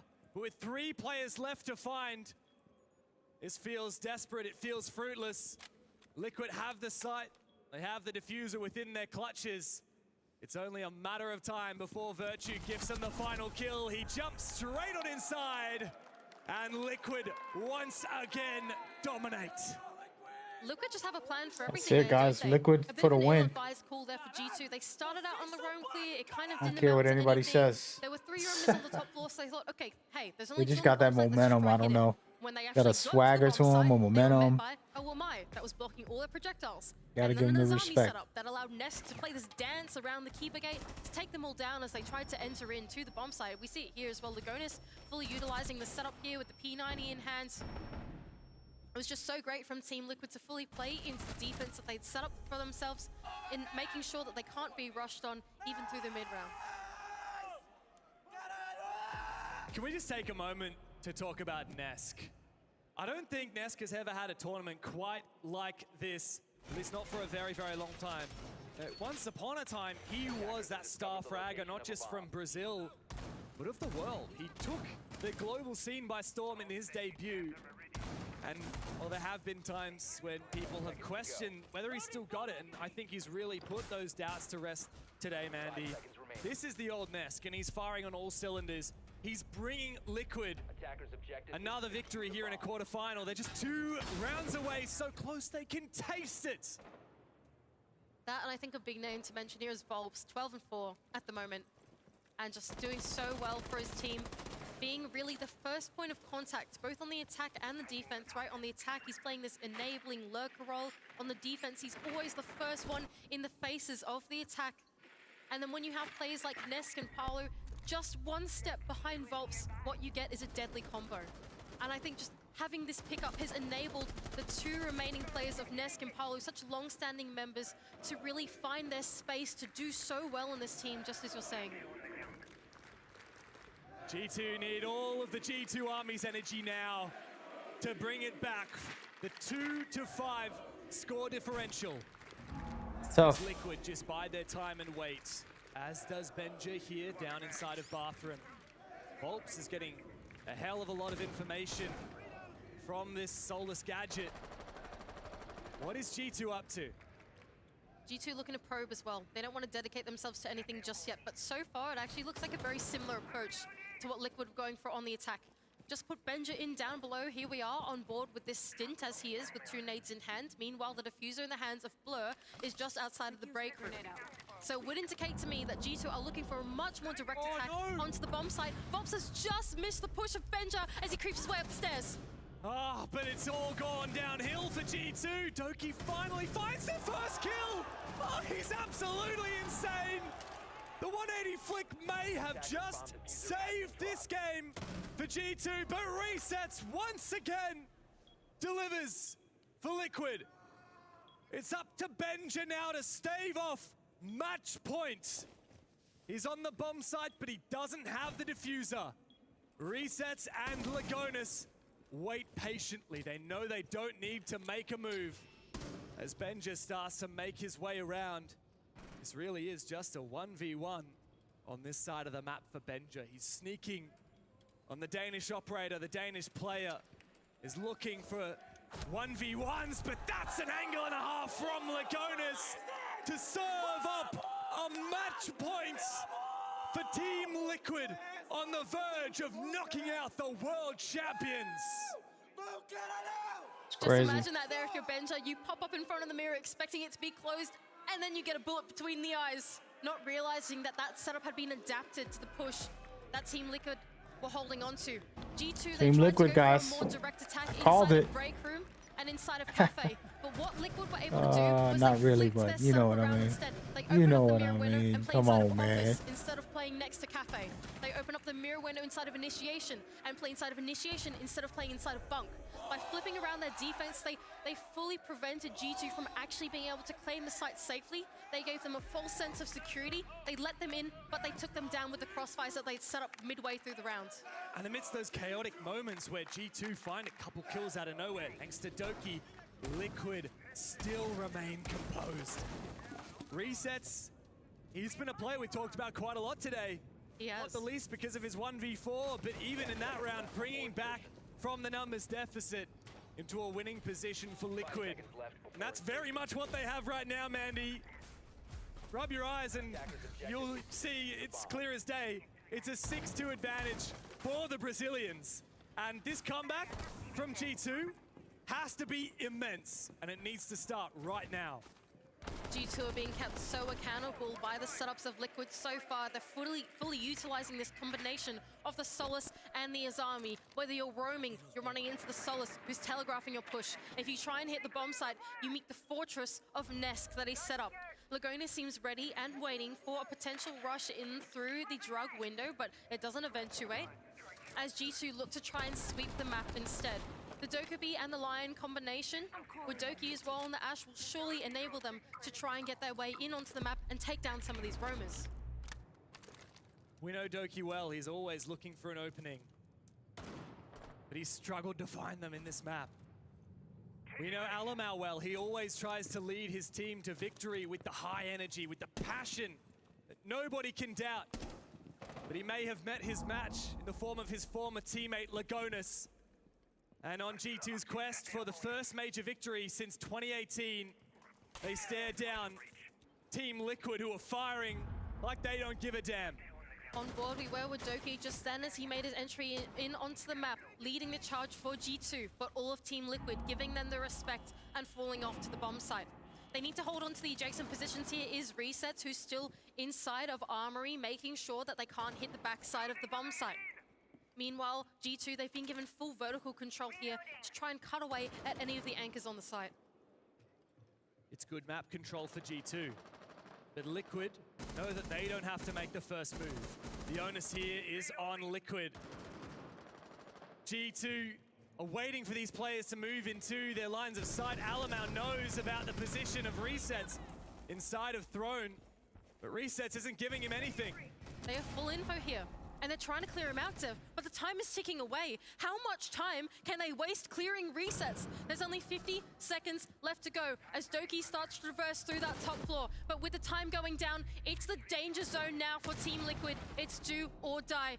T-minus 40 seconds left in this round, and Team Liquid look like they're in pole position to take it. Where is the G2 that raised the hammer in Montreal?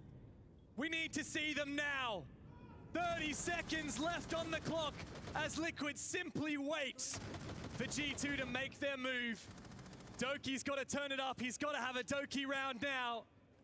Not a single kill, not a single engagement has occurred yet. And in the 5v5, it's a playground for Volps. Team Liquid are doing it. They're making it work. G2 rely just on Benja Master. This is it right here. 1 on. That's it. That's crazy. That's all I wanted to see. I was gonna wear my Team Liquid shirt, which is from Metal Gear, but representing these guys. And there it is, folks. Today's main match. I felt like this was the main match. Liquid wins. That means they have a chance to win it all. That's where my head's at. And yeah, we'll see what happens. Still very early. You know, that's all bull crap. Nobody can predict who's gonna win off of something simple like one game. You know, but they beat the champions, so there is some validity. You gotta give them their respect, basically, is what I'm saying. And now that the game is done, we see there is an immense respect between these two teams. Alamau and Lagonis, once major champions on the same side. One progresses to the semis, and the other must go home. What a crazy rivalry between these two. Lagonis prevailing. Will Nesk and Palu finally get that opportunity at the trophy? It's been so many players here for Team Liquid gunning for a trophy, and one that's never had it before is Palu, as we go to an interview with him and Ian Chambers. Thank you very much. We've got a very disappointed looking crowd here in Copenhagen, but a very happy Palu. You have just knocked out the current reigning world champions. What more confidence can you get after achieving such a feat? Well, they were lucky, like we didn't face them in the 6th Invitational despite our bad run. You said coming into this, now look, and this is, I want this from you, Palu. I like it when you show this edge. But coming into this, you said, look, this is our year, this is my year, and I want you now to explain why. we are doing like such a hard work. You guys don't even know. Like Hugo is sleeping just a couple of hours to make a study with every single little detail that you can find from the enemy. So he's doing everything he can. Lagone is always bringing something new that we could do with the opponents. Like we played the Tem Park, we knew everything that you could do, they did, and like we were prepared for everything though. So that was it basically. The map 1 Doki interrogation, did that fire you up? Not really. Like the round was like already over. Let's say like they already got 2 kills, so we were just like trying to find kills. So it happens. That's the game, and we keep just playing and trying to find our way. I think it takes some real mental resilience to be playing against the world champions in their own backyard. And it must have been difficult to not let all of these loud and vocal fans who were making their love for G2 heard affect you. We keep hearing like how can I say, on the warm-up they screaming, but that's it. It's part of the competition. We understand, like when we are playing Brazil, it's obvious they will scream for us. So it's what it is, and we'll keep doing our job, you know. Well, speaking of Brazil, you are going against FaZe Clan next. This is what we would like to call an El Clasico. This is a proper good rivalry. I know that a lot of the fans will be licking their lips at this one. Are you excited for that? Yeah, of course. The last match we had against them, we lost, so we're looking for some revenge, right?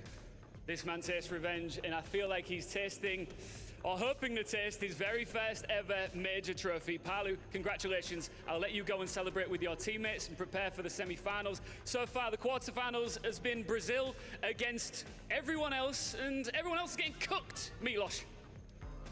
Yeah, you know, Ian, I'm a big fan of cooking, but yeah, if I'm EU, I'm huffing on copium right now, which I currently am hooked up to the machine, and it's not looking good. G2 absolutely falling apart. Kudos to Liquid. That was incredible play map 3. Just domination on Theme Park, and you've got to give it to Lagonis for being so impactful. The IGLing, the mid-round adaptations, the calling, the droning.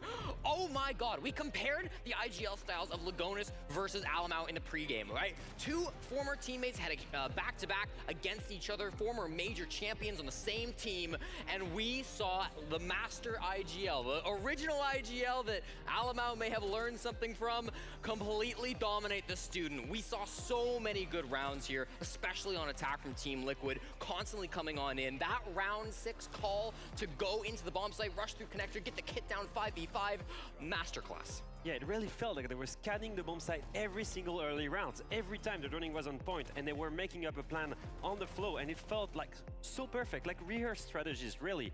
There was no holes, the flanks were set up, and they played the right way Theme Park. The thing is, on Theme, it's such a big building, G2 wanted to give areas one by one and fall back on the bomb site. To counter that, Liquid did an amazing job at creating multiple pressure points and having Volps jumping in and being proactive and cutting off players again and again and again. Volp's so good through this game, right? I mean, I think the first couple of rounds, him jumping in, being fed kills by some of that intel, really having a big impact. He was the other player that we wanted to highlight, him against Benja, and you know, it's tough for the hometown hero. Benja Master not having the greatest of games. Started off so hot, a 4K, round number 1, map 1. Map 2, absent, 0 kills for the first 6 half. Map 3, I mean, he had a great moment, right? Round number 5, attacking under bunks. That was a great round for Benja, but that's exactly what it was. A great round. And you need everybody to step up in a match like this. We always talk about this. It's much more difficult to hold on to the crown than it is to get to it. It's already difficult enough to get to that level anyways, but still a major. It doesn't knock out G2 as reigning world champions, but still getting quarterfinal, losing to Liquid in such a fashion that was pretty darn Hey man, they're world champions, man. They can't hang their heads. You gotta just keep it moving. Bring them up on the screen just so you can see how every single player Keep it moving, guys. That's the way I look at it. But again, Alphama 7-2, absolute domination. Volps on top of it. Yeah, and I feel like you said, it relies on every player on Liquid playing super well, and it was different groups, right? Volps was proactive and was the one cutting off players. Lagonis was the one with the calls, scanning the bomb site with drones and calling in a perfect attack. And I think one player that needs highlighting, Nesk. Nesk was... Isn't he like 1,000,000 years old? Actually, only 28, just like Virtue. Oh no. 28 is fine. He's still young. It's still young. It's fine. And then when you're Nesk, you're gonna be a beast, whatever your age. He's always so consistent. He's been there forever. And what was amazing for him is every crucial moment, whether it be in attack or in defense, whether it be a clutch, whether it be a multi-kill they needed, whether it means covering the plant, he delivered. Every single kill mattered. Yeah, and I really think that half swap when we got into round number 7, you know, G2 moving on to attack, obviously a defender side of map, but I thought maybe that could be the moment where, you know, we start to see the momentum switch up. Half swap, always a good time for that to happen. However, they try for that blitz rush, and it is so well expected by Team Liquid. Immediately shut down. They've got perfect positioning in sight. Thought that was fantastic from Liquid. Not even giving them an inch when they switched that second half. It was beautiful to witness. Team Liquid now victorious and move through into the bracket. Maybe some would say, and that some is myself, Nesk is what Pengu would have been. He actually kept playing well. Oof. Ow. Oof. Sorry, Nick. I know you're up to cast later, but, you know, Broken Heart really gets it all going for the next matchup. Speaking of which, we are almost set. One more best of 3 for today. Gentlemen, let's take a quick break. For all of you at home, get some rest. We'll be back for a final matchup. Yeah, I'm gonna be careful here because we already know what's gonna happen. They're about to hit us with some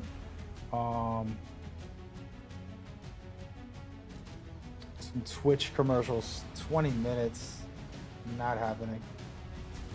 Yeah, I'm about to put on my own music. There it goes. See, I knew it was coming, man. I knew it was coming. These damn people. I mean, that's how they make their money, anyways. But yeah, so. Hope y'all enjoyed that. I'm gonna get off in a couple minutes, but I gotta say my view of what we just saw was a veteran, you know, and his story is he wants the younger guys to shine, which I'm totally for, and I think it's such a great thing to get into that mindset, and that just supports the kids or the younger people who feel like they're the best, right? If you're a veteran and you're really good at whatever, you can end up overshadowing people like the younger folks. Just like when you big sports analogy, the rookies will be benched and the veterans will play the most. That shouldn't always be the case. And if you want a rookie to be great, build his confidence by allowing him to be the main guy, right? Like the top dog, and don't freaking kind of shut him down in a way. Just my view of all that.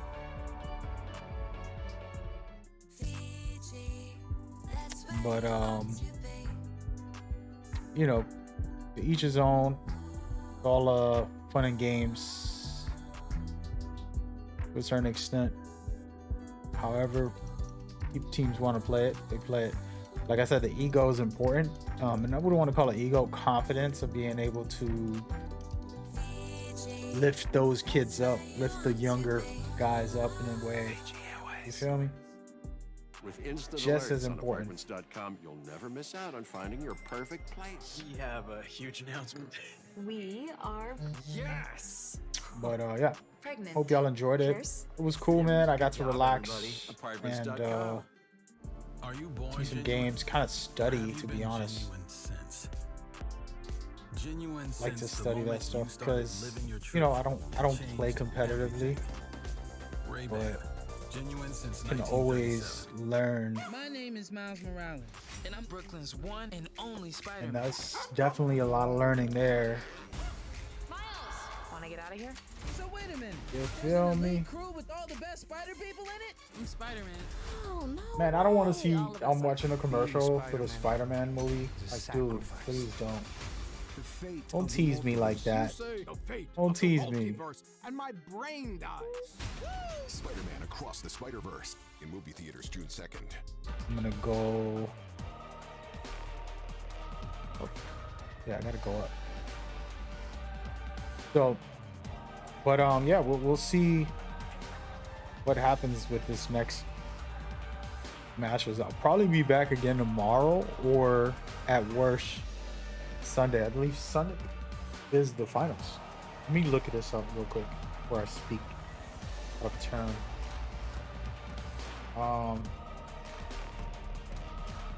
They have a schedule. I'm trying to see tomorrow, early in the morning. Tomorrow, probably won't be able to run those. Let me go. When is the final? Sunday, yeah, Sunday. But we might do Sunday morning. Couple hours. I gotta be with the family on Sunday, hopefully. And then we'll do Sunday. But if you got to watch this and get the drops, congratulations. Let's go back here. Close the stream out with the visuals.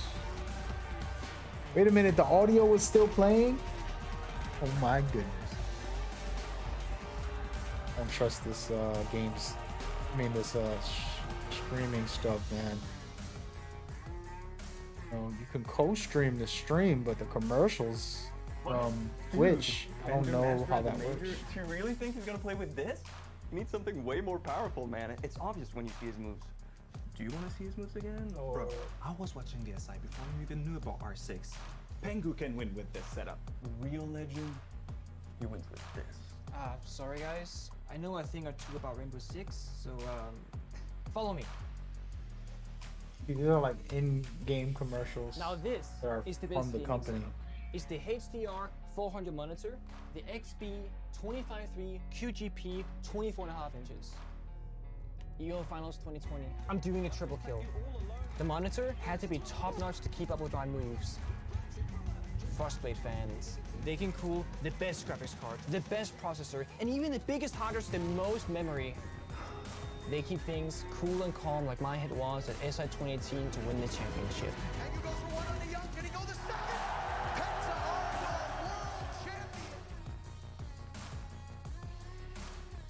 It takes the best to be the best. Hey, Don. So to Orion Towers fully upgraded into screens. Good job, man. Thank you. Anyway, we'll be back later tonight. I'll stream again. Takes the best. Thank y'all so much for tuning in. Probably be late tonight though. All right, but we'll catch up. I'll stay safe out there. I hope y'all enjoyed it.